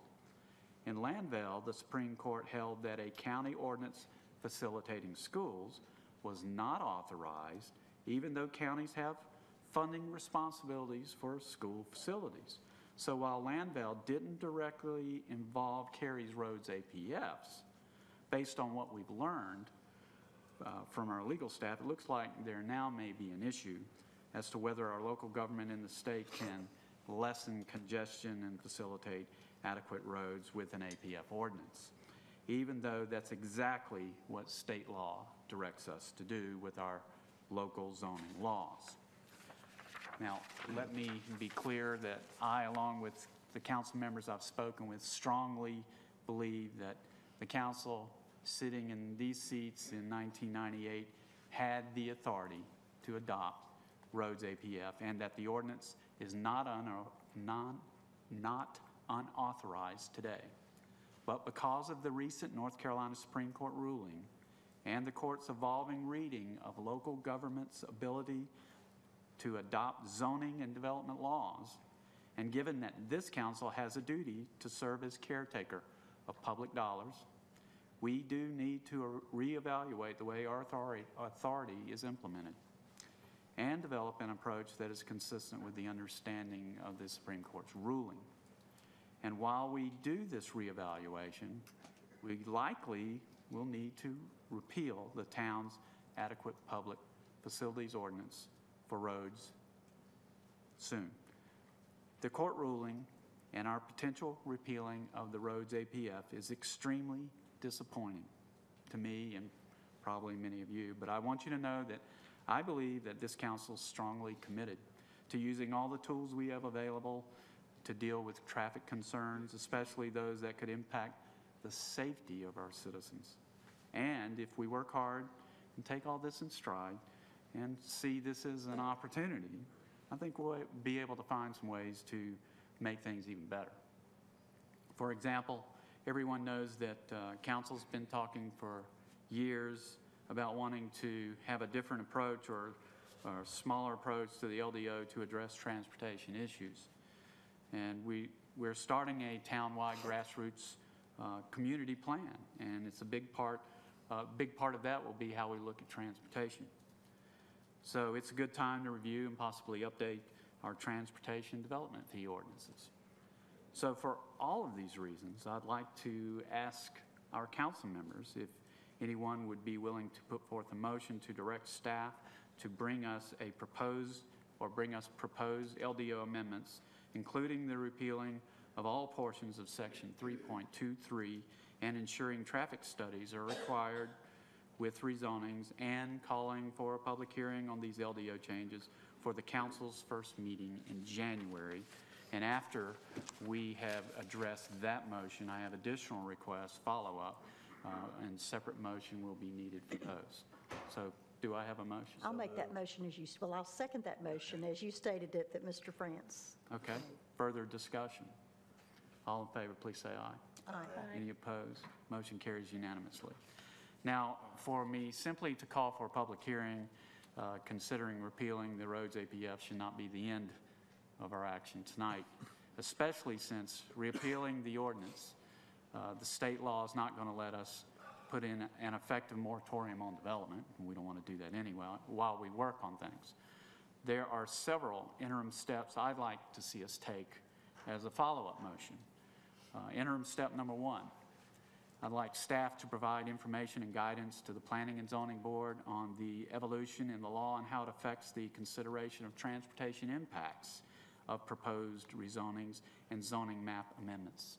Interim step number 2, I'd like staff to provide transportation impact information and data for rezonings to enable the Planning and Zoning Board and Council to carefully consider and evaluate transportation impacts of proposed rezonings. Interim step number 3, I'd like staff to bring to Council with its report in January or soon as reasonably possible thereafter, proposed approaches we can take to amend the LDO or town policies to provide that the goal of assuring adequate roads is achieved.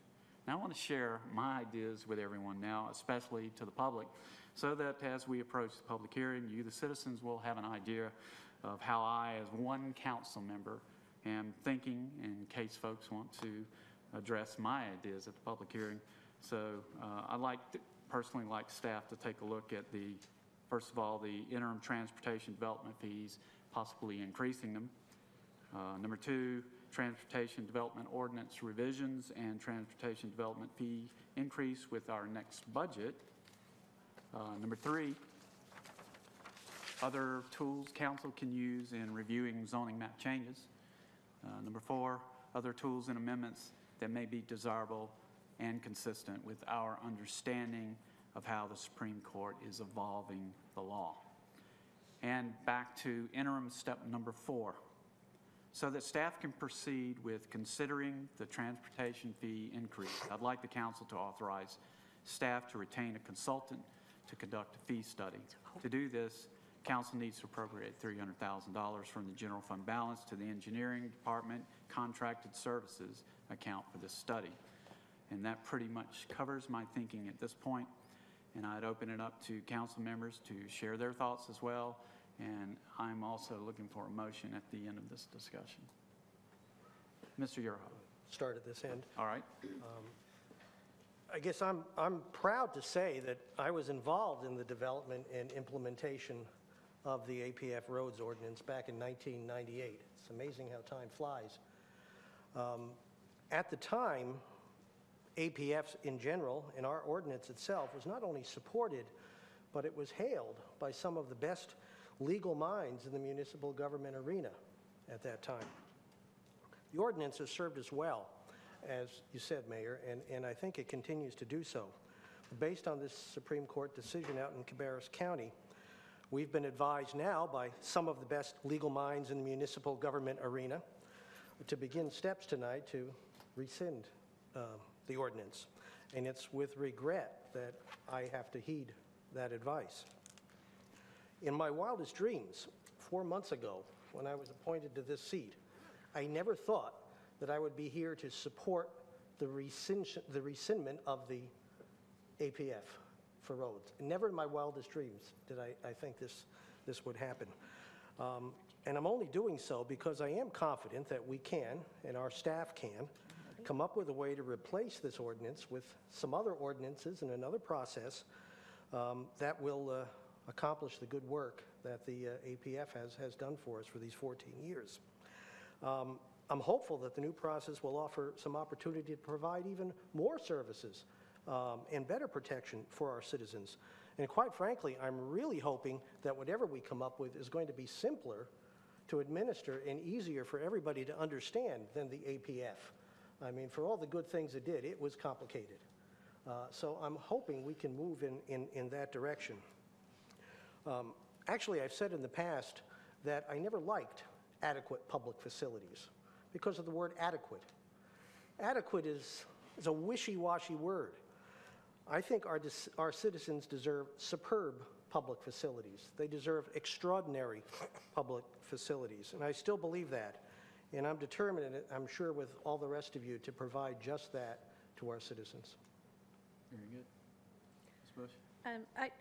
I concur with all of your comments. Very well said. My one silver lining to this dark and dingy cloud that I see is to address something that citizens have often complained to us about, which is the opportunity to review our process and when we look at traffic during a rezoning. Today, as many citizens have addressed to this council and complained, to be honest, to this council, we often look at traffic after the rezoning and at site plan.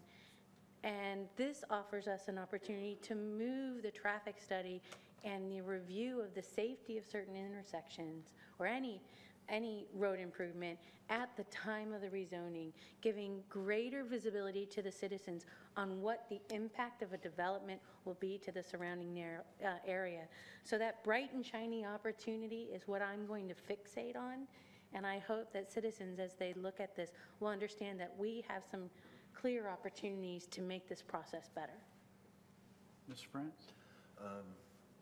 I would concur with most of your comments, Mr. Mayor. As this does go forward, one of the things that I'm going to be paying close attention to is how this impacts our small business community, little guy versus the big guy. That's going to be big, huge for me. I too, Mr. Yerha, I'm looking for something a little more simpler than what we have today. It is very complicated. I've been here, 5+ years now, and I don't know that I still understand it yet. The one thing I've got heartburn with is $300,000 for another consultant. It seems like every time something pops up in this town, we have to hire a consultant at the tune of 6 figures every time. And it is my understanding that we have a reasonable idea of the value that we were getting for some of the improvements from the APF.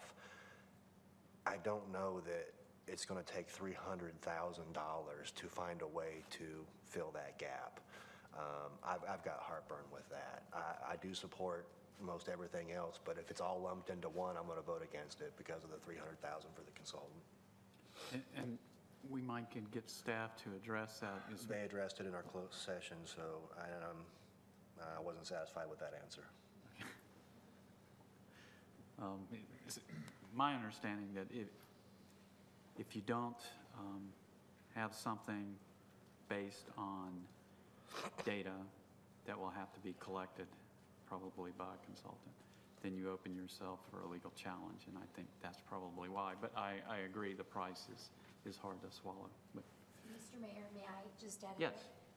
And that is that our authority, our local bill requires that any transportation fee be based on a study, and the study would have to be updated and changed.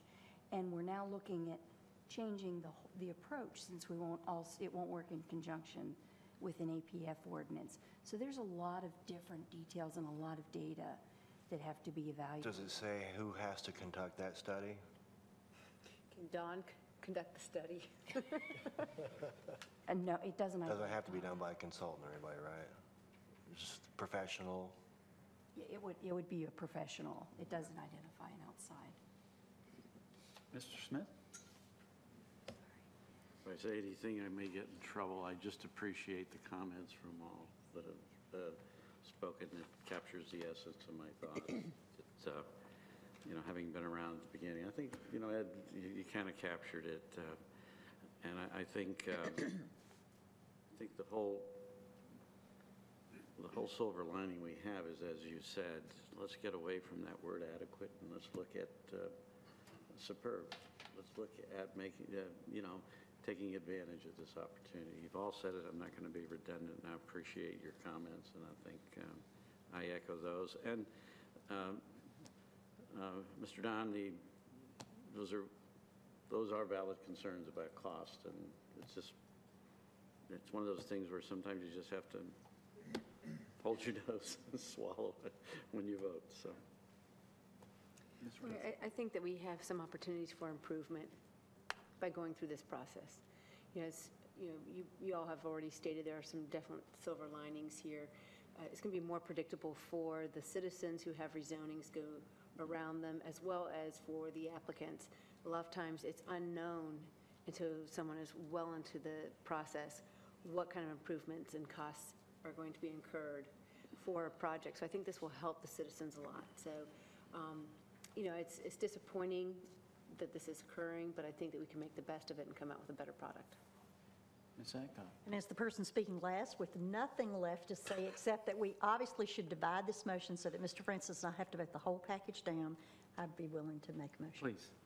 And that is, Mayor, there's no way I can recapture everything you said unless you hand me your notes. So here's what I'm going to say. I move that we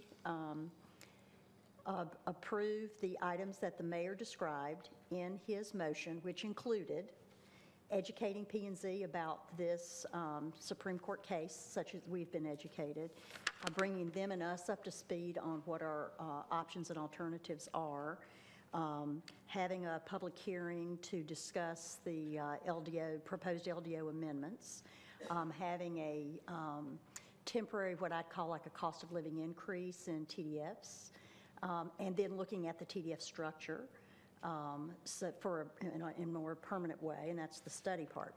So I would move, and anything I left out you can add right now. Did I catch most of it? So a lot of it's education. Zoning map changes, other tools and amendments that may be desirable. Right. Based all on our the options Supreme. on the table. Right. And so I would make that in the form of a motion that all those things happen. Some need to happen before others. Some need to happen at the same time. I would bring that as a motion to us. Second. There's a motion and a second. Further discussion? I would just speak to the fact that I agree with you, Mr. Frantz, about the cost of a study, and it is a bitter pill to take with this, since this is not something we're seeking, but I also wouldn't want to do anything that would put us in arrears with the law. So by dividing this motion, it's my hope that you'll still be able to support the things that I know you support in this without having to vote for something that truly gives you heartburn. Other comments, discussion? I would like to ask the clerk, are you clear with our motion? I mean, that was a lot that I read, and she tried to capture most of it. Okay, good. So we have a motion on the table. All in favor of this motion, please say aye. Aye. Any opposed? Motion carries unanimously. And Do you now want I'll to be follow up? happy to make the killer motion, which is that we authorize staff that we authorize the transfer from the general fund of up to $300,000 for a consultant to prepare the study that is required to be done for these reasons. Okay. Is there a second? Did I? To that, to the Engineering Department Contracted Services Fund. Thank you. As she said. Okay. There's a motion. Is there a second? Second. Second. Discussion? All in favor of the motion? I ask for a show of hands since I know it's not going to be unanimous. Aye. Aye. And those against? No. Motion passes 5-2. Mr. Shiver, that was a lot. Is there anything, or Ms. Simpson, that's a lot. Is there anything you need before we move on? I believe we're clear at this point, Mayor. I actually have a question for Ms. Simpson. If an applicant is in the process right now, things are going to change as far as the APF probably before their rezoning application completes. Can you go over for our citizens how it's going to impact the citizens with these different rezonings? Is that something we can go over at this time? Because I think people are going to want to know. I mean, there's rezonings right now where people are asking about traffic data, and I'm not sure when we're going to be addressing it since the rezoning application is in the process. And also if we can talk about it with the applicants, because I understand that some of these rezonings that are in the process now may be coming to the council as a quasi-judicial matter, and we will be considering transportation at that time. And if that's the case, can I even reply to these citizens about transportation and safety matters? Okay. Well, generally, I think council has always been authorized to look at transportation impacts at the rezoning stage, and you frequently have deferred it for consideration at site plan based on the authority in the APF ordinance.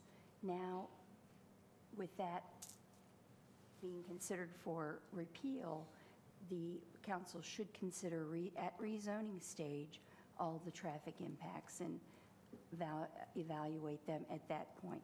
So I would suggest that for all rezonings that have not been approved but are in the process and are forthcoming, that you look and direct P&Z to look very carefully at the transportation impacts. Okay, so considering the rezoning. So if we have a rezoning right now, for example, in one rezoning, the applicant has not done a traffic study, even though his project has enough units that it will trip the requirement for a traffic study. He was waiting to do that at site plan. Will staff be advising him to go forward and do that traffic study now so it can be considered with planning and zoning? If you'll permit me to learn the details of this specifically, and maybe we can reply in more detail in January, or I can privately talk with you too. Okay. Well, the reservation I have right now is citizens are waiting for my answer. I'm sure they're going to be waiting for answers from other council members. If this is going to go to, if they're past the point where it can be considered in the rezoning, and so we'll have to go to a quasi-judicial site plan review by council. Am I prohibited then at this time of talking with them? Because I don't want to say anything to them at this time about safety concerns they have and then have to recuse myself from the quasi-judicial process. I see. I think you wouldn't be able to talk about anything that was clearly going to be a quasi-judicial process, but we may be mixing up timelines here, so maybe you and I can talk tomorrow. May I just add to that? I mean, you're right on the money, because we have a rezoning, at least one I know, that's coming supposedly on the 24th, and we're going to have this public hearing probably on the 10th if it can be noticed that fast. And this rezoning, probably just one of several, is going to really be caught in that gray area. And all of us work with citizens very closely on these rezonings, and so we don't want to be doing having ex parte communication, and so we're just a little, but yet we don't want to appear to be non-communicative with our constituents as well. I think I can say if something hasn't yet been rezoned, that you're free to talk with the citizens, because that's all part of a legislative process. Okay. It's only those cases that have already been rezoned that council may choose to look at the time of site or subdivision plan. Send back. And then it would come to us as quasi, okay. That's right. Okay, but that helps for all those matters. But if something's going through the rezoning process right now, we can handle it as a legislative matter. We can talk as much as we want to about the safety concerns, but do we also anticipate that those will be coming back to council during site plan? Because all the traffic concerns will not be addressed because they're too far gone down the rezoning process. They're about to go to P&Z. So I think we're talking in too general terms for me to really give you a good answer, so I think we should talk tomorrow. Okay. Okay. Shall we move on? Just a comment. So after you all meet offline, can you send the comments to the rest of us? We will. Okay. Thank you. Okay. We're going to move to our next item, which is item D. That's Public Speaks Out, which has a 1-hour time limit. We've included instructions for speaking at these forums on the printed agenda, and I'd like to, if you would like to speak, I'd ask you to take a seat in the rows to my right that are shown as reserved and follow the instructions on the agenda. Public Speaks Out speakers have up to 3 minutes for each of their comments, and speakers may speak on any topic as long as it's not a public hearing under item E. I'll have to enforce the 3-minute time limit to be fair to all of our speakers. The podium that's lit up now has a timer on it, and it will be green for the first 2.5 minutes. When there are 30 seconds left, it will turn yellow, and at the end of those 30 seconds and a total of 3 minutes, it will flash red, and at that time, I'll interrupt you and ask you to conclude your comments immediately. And I thank all of our speakers in advance for adhering to the 3-minute time limit. And I'll open at this time the public speaks out portion of our meeting for the first speaker who'd like to speak on any item that is not a public hearing.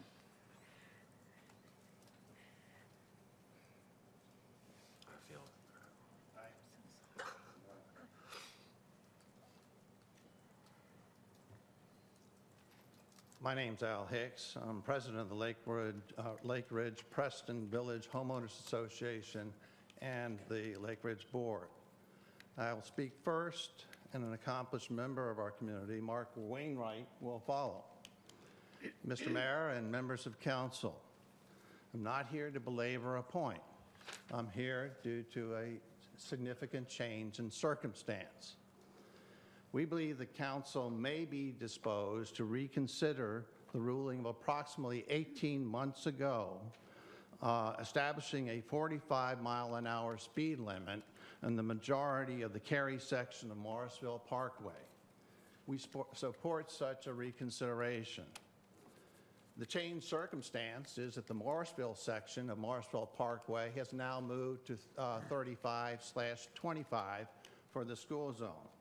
18 to 22 months ago, we at Lake Ridge were charged with the need to establish the fact that we somehow deserved special circumstances, and we were in special circumstances that deserved a lower speed limit than that section. That's now all changed, and we would think that the default situation would be continuity with the Morrisville section, which is now 35/25 for some very good reasons. We made a good case 18 months ago with substantial council support for our proposition based on the need that we need to cross that speed zone without crosswalks to get to the other part of our community, which involves a recreational area. And also due to the fact that we established some comments on a special situation at the end of our section of Morrisville Parkway involving the school. There's a bridge there, and it is, to all of us, a very, very hazardous bridge. I'm not sure that you're aware of it, but the 45-mile-an-hour speed zone includes that bridge on a walk to the school. Your 25-mile-an-hour zone did not come up to that point. That bridge is centered at the bottom of a hill. There's no margin, there's no grass margin, there's no protection for somebody walking on that 2 to 3 foot strip of cement. And we have not had an icy winter so far since that ruling went into place. If we get a black ice day, I don't know what's going to happen coming down from a 45-mile-an-hour speed limit to a 25, where that is the slowdown, the rapid slows down zone. That's the bridge. I don't think you want that situation. But if not for that, then simply for continuity, I think we would have a very good case. And I hope you'll consider changing to the 35/25 situation that the Morrisville section has. Thanks very much. Thank you, Mr. Hicks. Next speaker, please.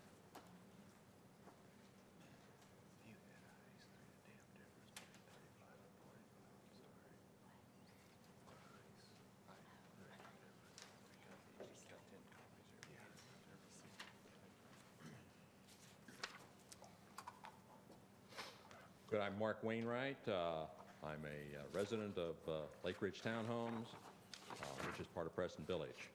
The speed limit on Cary's portion of Morrisville Parkway should be reduced to 35 miles an hour. And as you heard Al say, the town of Morrisville and North Carolina Department of Transportation have just recently agreed 35 is the proper speed limit. And the reason for that is safety for drivers, pedestrians, school children, and bike riders. The Cary portion of Morrisville Parkway is basically a carbon copy of Morrisville's part. We have schools, as Al said, curved portion, a railroad tracks, and a community center, which I say is the Wake County Library. Traffic also traveling east over Davis Drive into Morrisville portion is used to traveling at 45 miles per hour. And then they have to drop to 35 miles per hour and at school times to 25 miles per hour right past the Morrisville Elementary School. We're feeding a disaster into that area, plus cars at school times are blocking the right lane, as some of you know, because parents are dropping off and picking up students there. There are also 3 Cary communities that are road locked, as I call it, by Morrisville Parkway. I mean, these communities use Morrisville Parkway to enter and exit the communities. As soon to be the 4th community of 16 homes, the Creekside at Old Carpenter will be added to the road locked list. A potentially dangerous area is the bridge, which Al explained over here, and you're walking along, you're 2 to 3 feet away from cars that are traveling 45 or more miles an hour. Many people mentioned this bridge and their fear of crossing it. I've crossed it many times myself and walking to the library, and I have that same fear. The major Morrisville reason for lowering the speed limit was a reaction number of crashes and a fatality at Morrisville Parkway and Golden Horseshoe, which is across from the elementary school. To some, the present 45 mile an hour is a speed limit. To others, it is a speed maximum, or minimum, excuse me. Traffic has increased substantially in the last several months. A study on pedestrian injuries at impact speeds show that at 30 miles an hour, a pedestrian and auto injury is 25% fatal, while at 40 miles per hour, a pedestrian auto injury is 50% fatal. And that handout shows some of the facts. Are we going to wait and react to some accident or worse, or should we be proactive and do what the town of Morrisville did and reduce the speed limit to 35 on our town of Cary portion of Morrisville Parkway? Thank you for your time and wish you a happy holiday season. Thank you, Mr. Wainwright. Any other speakers for Public Speaks Out? Seeing no one, I'll close Public Speaks Out. And we'll move to public hearings. We're now at item E. And the rules for Public Speaks Out apply to the public hearings with one exception. The time limit is now 5 minutes instead of 3 minutes. And our first public hearing is an annexation 12A07. Ms. Grannon will introduce this item, and then I'll open up the public hearing for anyone who would like to speak on this item, and the council may take action on this item. Ms. Grannon, sorry about that. Thank you. This is a request for annexation of approximately 4.7 acres located at 10,325 Green Level Church Road. It's approximately 540 feet southwest of Green Level Church Road and the McCrimmon Parkway intersection. And the request also includes 0.41 acres of adjacent right-of-way. The property is located in Cary's ETJ and is zoned transitional residential conditional use. There is a development plan request associated with this annexation, case number 12 SP 010, and that proposes development of 15 residential lots. And as you stated, following the public hearing, you may take action on this request. Thank you. At this time, I'll open up the public hearing for anybody who would like to speak on this annexation 12A07. Is there anyone at all? Seeing no one, I'll close the public hearing, open it up to council members for comments, questions, or a motion. I'll make a motion that we approve annexation 12A07. There's a motion. Second. And a second. Discussion. All in favor, please say aye. Aye. Any opposed? Motion carries unanimously.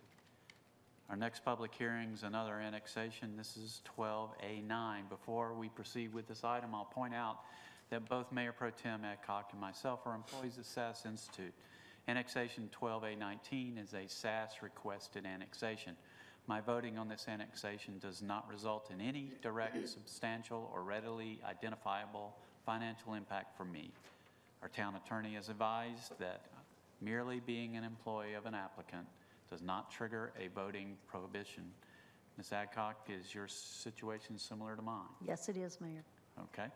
So therefore, we will be voting on this item, and at this time, I'll ask Ms. Grannon to introduce this item before I open up the public hearing, and after the public hearing, the council may take action. Ms. Grannon. Thank you. This is a request for approximately 8.8 acres located at 500 Research Drive.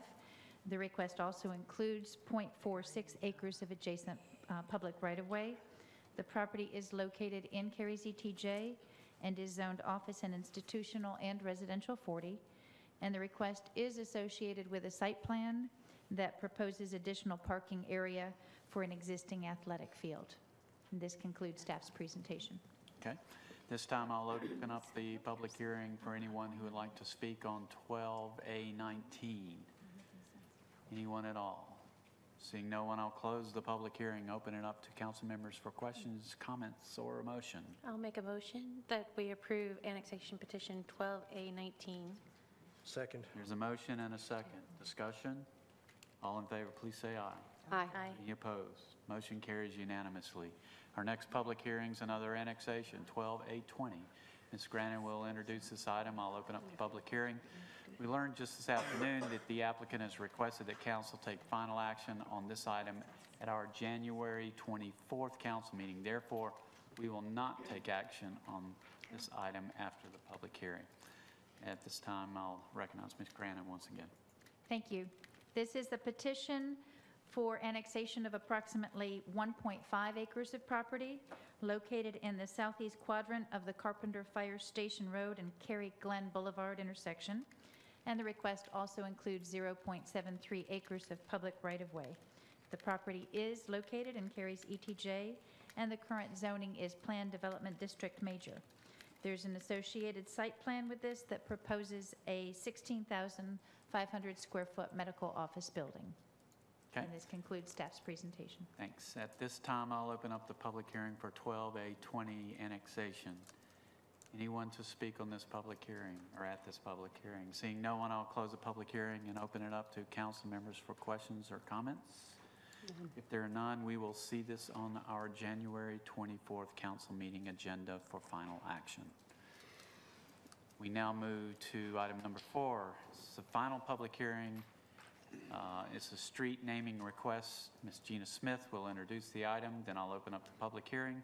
And after the public hearing, council may take action. Ms. Smith. Good evening, Mayor and Council. This public hearing is being held to consider renaming a portion of Highcroft Drive north of Green Hope School Road.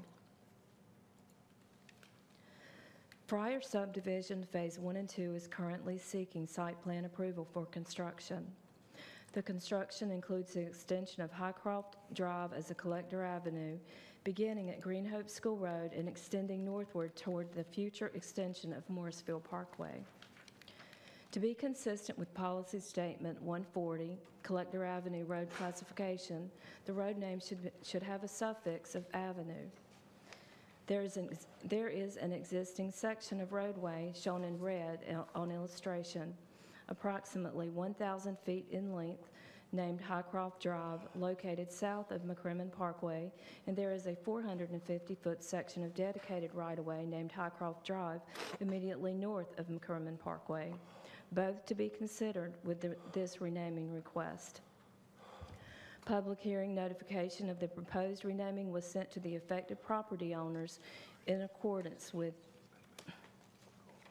the town ordinance. In addition, this notification was sent to all property owners along Highcroft Drive, south of Green Hope School Road, even though they would remain unaffected by this action. Staff has proposed several options. Option A is to rename Highcroft Drive to Friars Gate Avenue, north of Green Hope School Road. The developers of the proposed Friars subdivision submitted a street name application for the designation of Highcroft Drive, north of Green Hope School Road, to be named Friars Gate Avenue.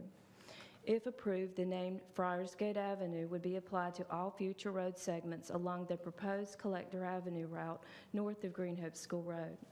This option would include renaming the existing segment of Highcroft Drive, which is the 4,000 to 4299 block ranges located at the McCrimmon Parkway intersection. 4 properties adjoin the dedicated right-of-way and are in the town of Cary's corporate limits. Renaming this section affects no physical addresses, and the road name and suffix is consistent with Policy Statement 140.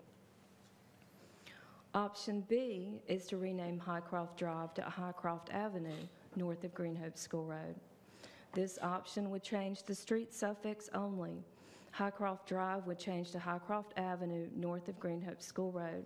This would include renaming the existing segment of the 4,042.99 block ranges of Highcroft Drive located at the McCrimmon Parkway intersection.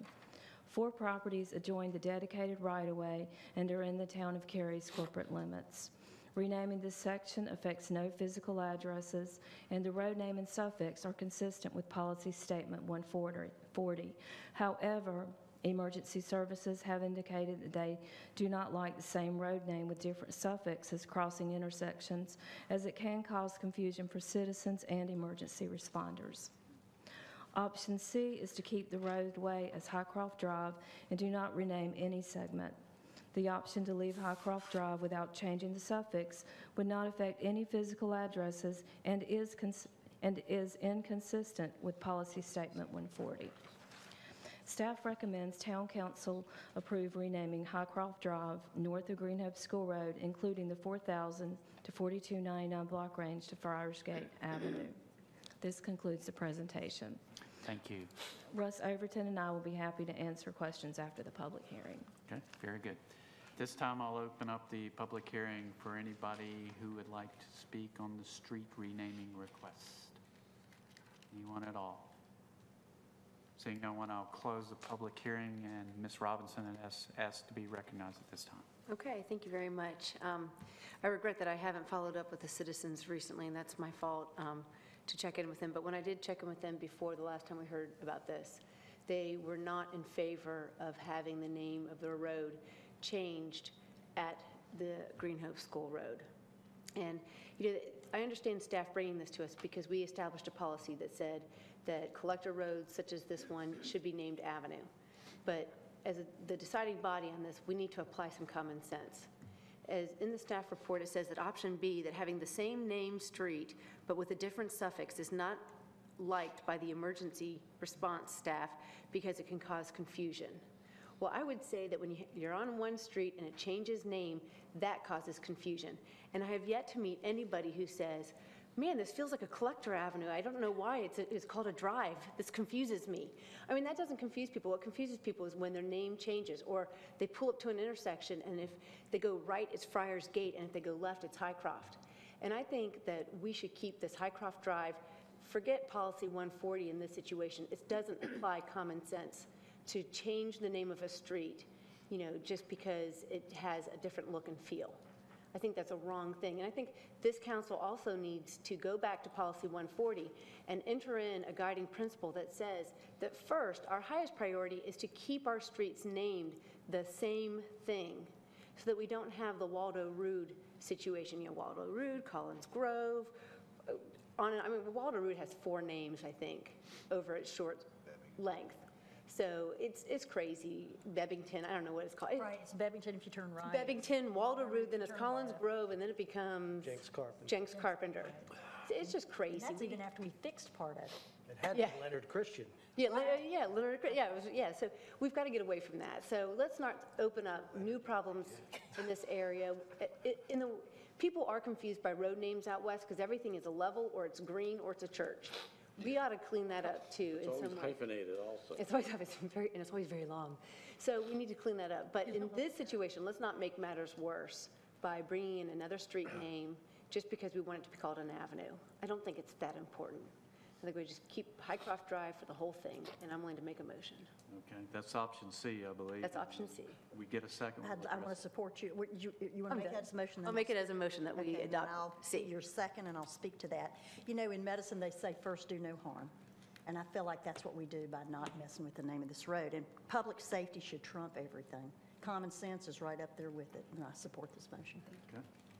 Yeah, I think there's two. I'd like to make a follow-up motion after this one's over, but I think there's 2 parts of this that is exactly in line with what you said with common sense. I happen to live on one of those roads that changes names 4 times. and giving people directions. Well, when it's Hogan's Valley Way, and then when you cross the light, it'll be Preston Village Way. When you hit the circle, it'll be Circle on the Green. Then it'll be Preston Village Way. But when you cross Morrisville, it's going to be Lake Ridge or Great Place. So I absolutely agree with you, and I don't think people notice the suffix, whether or not it's a Kildare Farm Road or, if it were Kildare Farm Drive. I really don't think people notice that. What they want is to know that this is a main road, it's Highcroft on one end, and it's Highcroft at the other end. And I also have to commend staff. They've actually been working quite hard to fix the problems that we currently have west of 55, where they've renamed Green Level to Durham parts, they've added Morrisville Parkway components. So I think we're moving in this continuity direction. I think we should keep going with it. Good. That was a violent agreement. Yeah. I'm not going to be quite as violent on this one.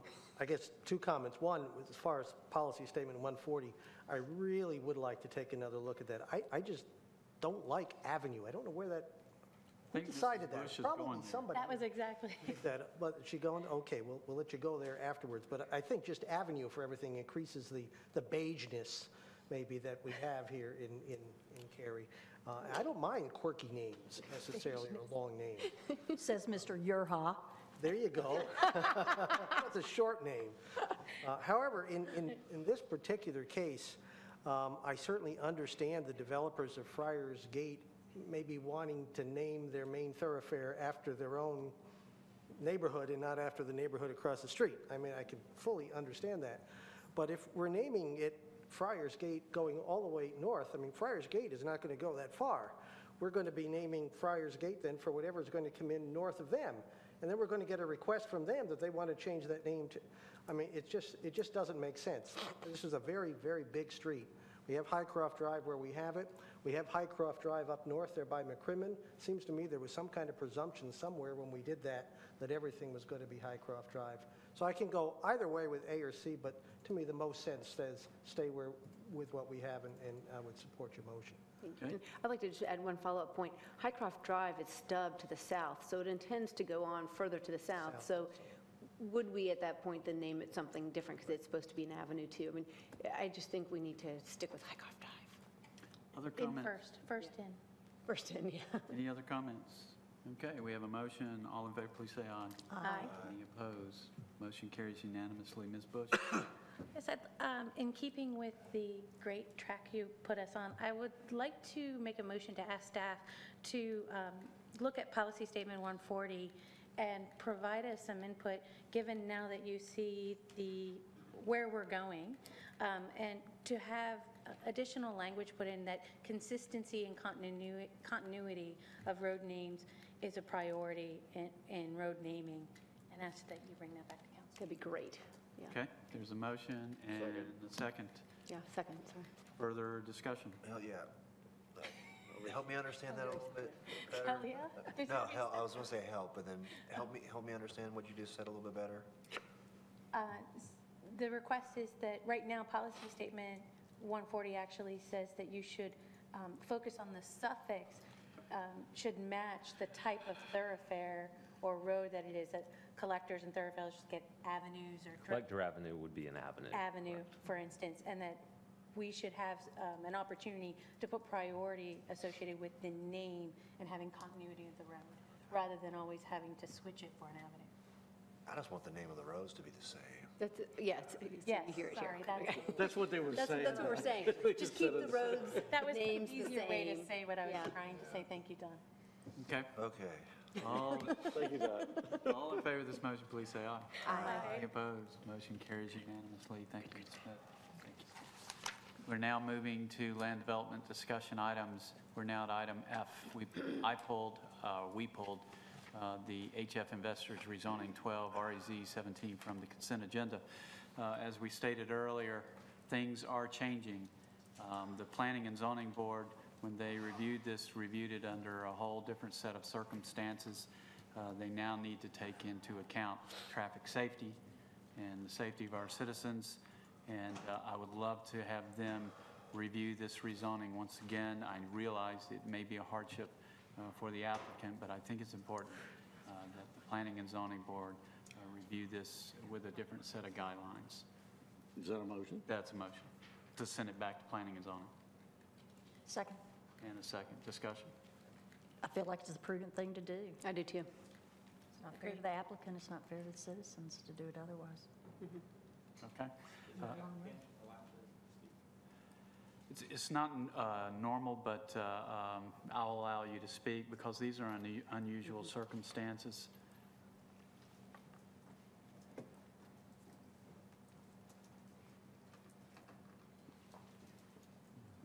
Good evening. My name is Tom Hankins, and I'm with HF Investors. Glenda Topp usually represents us, but she's out of the state on some pressing family matters tonight. So this took us a little off guard. We thought we were smooth sailing. I did get to hear a nice presentation on the tech, and that was very interesting. So there's always a silver lining. We're in a tough situation here with our bank. Unlike the town of Cary, who is showing that they're in the positive, we've been digging ourselves out of a hole now for the last 5 years. We still are in the red. We will not be in the black for at least one more year. And we are getting tremendous pressure for this rezoning. It's been part of our ability to continue renewing our loan and whatnot. We have promised that we would have it rezoned, of course, to the best of our ability. By the end of the year, have been told if we don't, that the property is going back to the bank. So I'm in a tough situation. This is a small parcel. It's 5.4 acres. We don't really know yet what the traffic implications are going to be because we don't really know who the end user is. We've proposed 25,000 square foot office building to give us some flexibility. That's kind of the high end. Since our original traffic study was done, the bond has been passed, and there's going to be some other improvements. There have been no comments really from any of the neighbors in regards to how is this going to affect traffic. It's been a non-issue. I don't think you're going to find there's any neighborhood concern when we go back and delay this.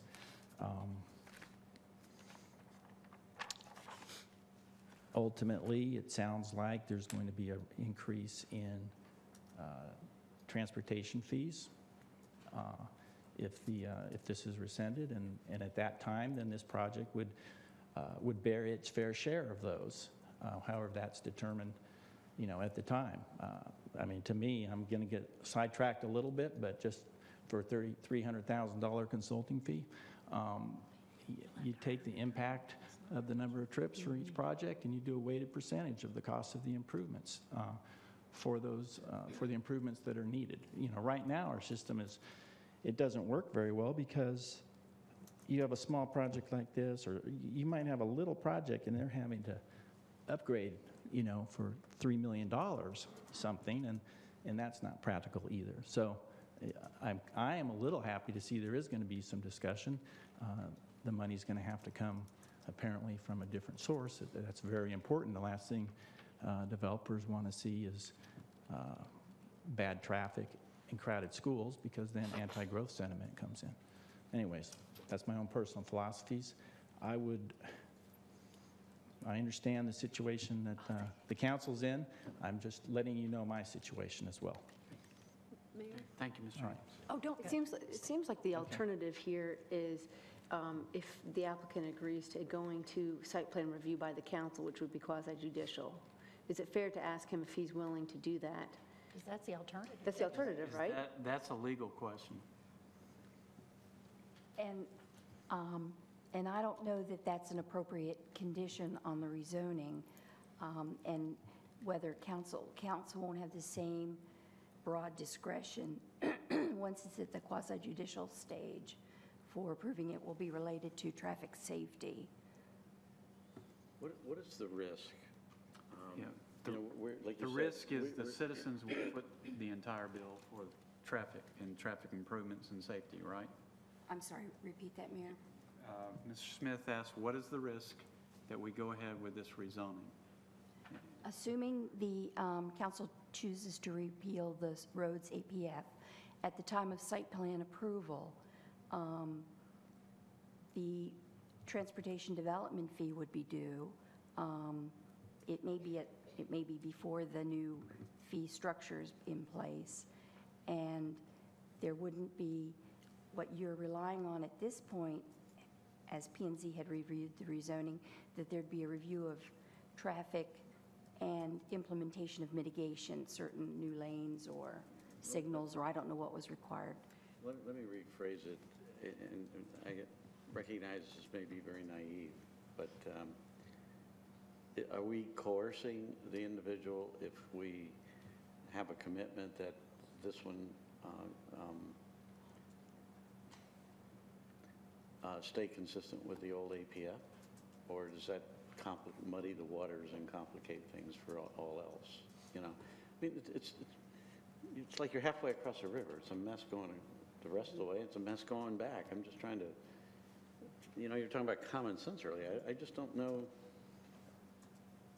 To me, I'm looking for help to get out of this. Yeah, I don't think you can treat this applicant different from others. Okay. Council, Can't treat it. So this is precedent setting. If we allow this rezoning to go forward without traffic safety considerations, then we... Well, I don't know that it's precedent setting, but it would potentially be a equal protection violation if you were to treat them differently from other developers. Are there any other rezonings that we pushed back? I mean, this is the only one, I'm playing a bit of devil's advocate, this is the only one that's rezoned that we are pushing back before our potential repeal of the roads APF. Is that right? Yeah, it was just circumstance this was on the agenda for tonight's meeting. I don't know what else might be coming forward to council. There are a few projects that have gone to P&Z already and will come to the council. Scheduled to come to council. Scheduled to come to council that will be in the same situation. But couldn't we put a stake in the ground as of tonight? I mean, we haven't actually repealed the roads APF yet. I mean, it's just, where do you draw the line? Do we draw the line after tonight so that the one rezoning we have tonight works? I see what you're saying, Ms. Bush. That would be council's decision. You could choose to, you know. Choose to make the repeals effective with the new year. And you just get through to Yeah, with the new year. There you go. There's a line. What does that do with the improvements that were under the APF? They still apply? As to this rezoning, if the APF is, if council chooses to repeal the APF and the site plan comes in after repeal, it wouldn't be subject to those requirements. But could it then go through a quasi-judicial site plan process? When the site plan comes in, there is a potential traffic issue, that can be referred to council for review. And it There seems is like that there would safety. be, if the road improvements were not required, then we would have a potential safety issue that we would need to review.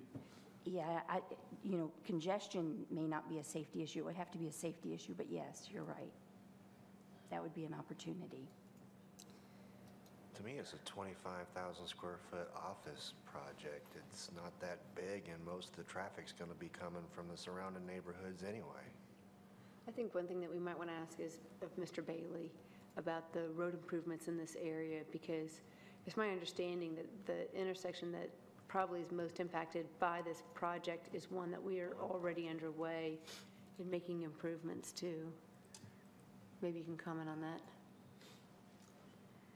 We, as you're aware, had approval of the bond referendum, and we plan to make improvements at the intersection of 55 and Carpenter Fire Station Road and bridge the railroad tracks back to the east. And there will be some minor lane improvements associated with that. That was not considered in the traffic study that has been produced with this rezoning. And certainly we could get some additional information if we were to update that and answer your question more fully about what the impacts would be after the intersection was improved. As you may be aware, we're in an early stage where we have multiple options, and without knowing which option we're going to pick, it would be a little bit of a challenge analyzing that, but we could potentially analyze it under maybe the most likely option. The traffic study did indicate that additional lanes were needed on Highway 55 north and south, and at least a preliminary look at some of the information that we have. We have a traffic model already for the improvements of the bond project.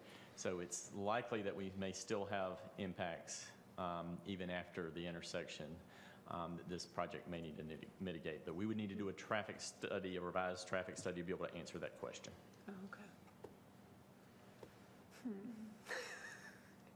You brought no clarity. We're stuck. You muddle the waters. So it's decision time. We can Yeah. vote this down, and then we have to decide on the rezoning, because the motion is to send it back to P&Z, or we could send it back to P&Z, which is a hardship. So that's our decision point right now. What's the time frame if we send this to P&Z and they come back to us? It's a couple of months, right? Yeah, at least. Yeah. Revising the traffic study would probably take several weeks.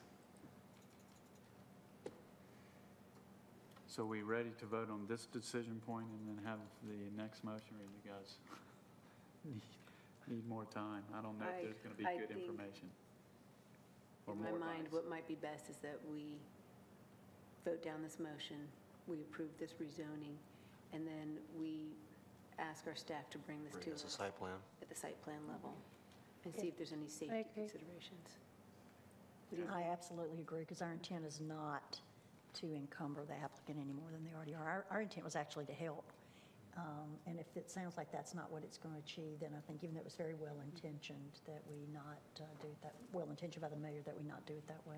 And council, without a condition, that's fine, because the planning director has the authority to send a site plan or subdivision plan to council for review. Okay. So the motion is to send this back to P&Z. All in favor of this motion, please say aye. Those opposed? No. No. Motion fails unanimously. And you seem happy about that. Make a motion to approve 12 REZ 17. Second. There's a motion second. We can't condition this, right? We're just going to ask staff to, And Okay. the staff can do, Right, she's the presenting. We haven't planning had a director staff can do that on his own. presentation on this, though, have we? it was pulled consent off agenda. Oh, that's right. But we pulled it off consent, so Correct. don't we? Well, if Don't you we have need to one, I don't need one. I just wondered if procedurally that was correct. No, sweetheart, it's 5 minutes to 9. I don't need one. That's fine. So we have a motion and a second to approve the rezoning.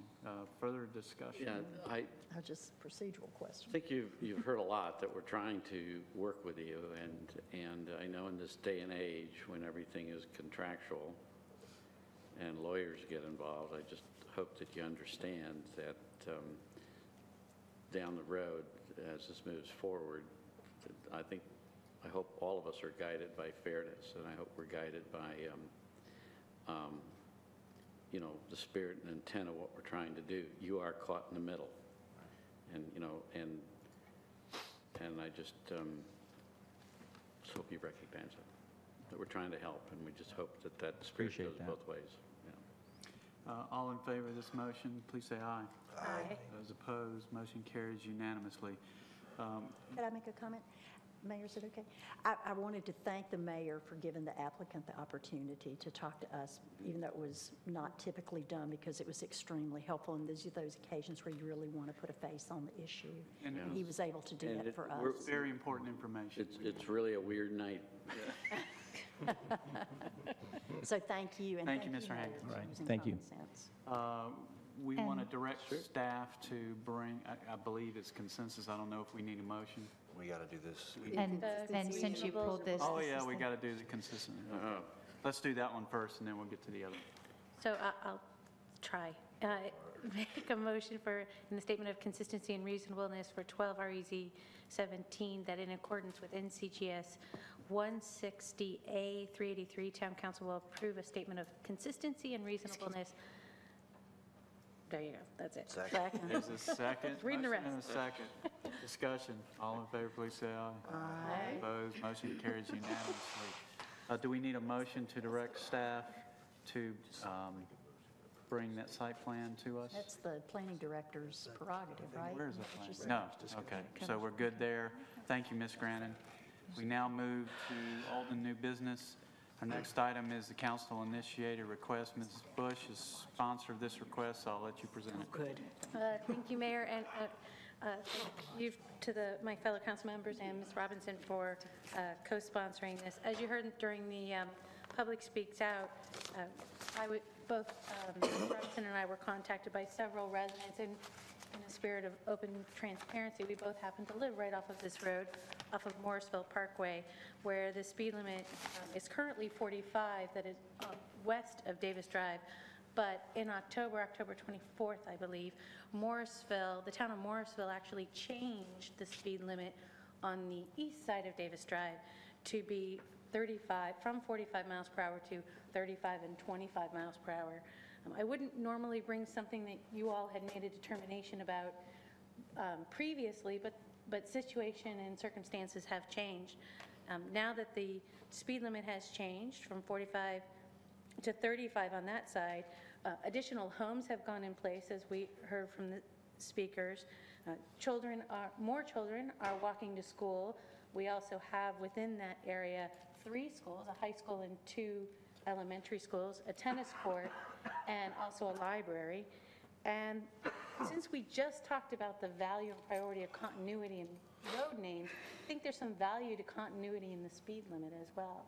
So I wanted to bring this before council and see that as we move to a more pedestrian-friendly and bike-friendly environment, we're trying to get people to go out and walk more, that 45 miles an hour might not be the right speed limit. I wanted to bring that before council. Okay, Ms. Robinson, you co-sponsor anything? I concur with all of that was said by both Ms. Bush and the citizens. And if Lori would like, I could make a motion that we direct staff to prepare a report and recommendation for a future meeting. Okay, there's a Are motion. you making that a motion? I'll second. And a second. Discussion. Yeah. I don't know enough about the road to make an educated decision on this. I'm going to defer to my council colleagues who live in the area and know it better than I do. I do remember when this came to us the last time, we did hear from quite a few folks that were concerned that, you can make it 35. They're still going to go 45, 50 miles an hour. And I think we actually heard from our police department that it was going to be kind of tough to enforce that, or they had concerns about that. So I'm going to go ahead and support it this time because circumstances have changed, but if I get complaints, I'm telling them to call you guys. Keep in mind, we're not voting to approve it tonight. We're just approving to have staff come back with a report for us. So you get another chance to say that again. That's Thank you right. very much in advance. And if they come back with some of the same old stuff, then that'll be our discussion, that'll be our decision. That'll be our point of discussion. Absolutely. Okay, we have a motion and a second. All in favor, please say aye. Aye. Any opposed? Motion carries unanimously. Other than closed session, that concludes our business, so I would entertain a motion to go into closed session. I'll go ahead and make it. She's got it. I'm sorry. Pursuant to GS 143-318, 11A, 3, and 4, I move that we hold a closed session to consult with attorneys employed by and/or retained by the town in order to preserve the attorney-client privilege between the attorneys and the town. Also, to discuss matters relating to the location or expansion of industries or other businesses in the town, including agreement on a tentative list of economic development initiatives that may be offered by town in negotiations. And 3, to prevent the disclosure of information that is made privileged or confidential by GS 143-318.10E. There's a motion. Second. And a second. Discussion. All in favor, please say aye. Aye. Any opposed? We are now in closed session. Well, technically, aye.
We'll reconvene the council meeting. I'll entertain a motion to adjourn. So moved. Second. Motion second, discussion. All in favor, please say aye. Aye. Any opposed? We are adjourned. Thank you. Feel better, sweeties, feel better. Yeah, feel better.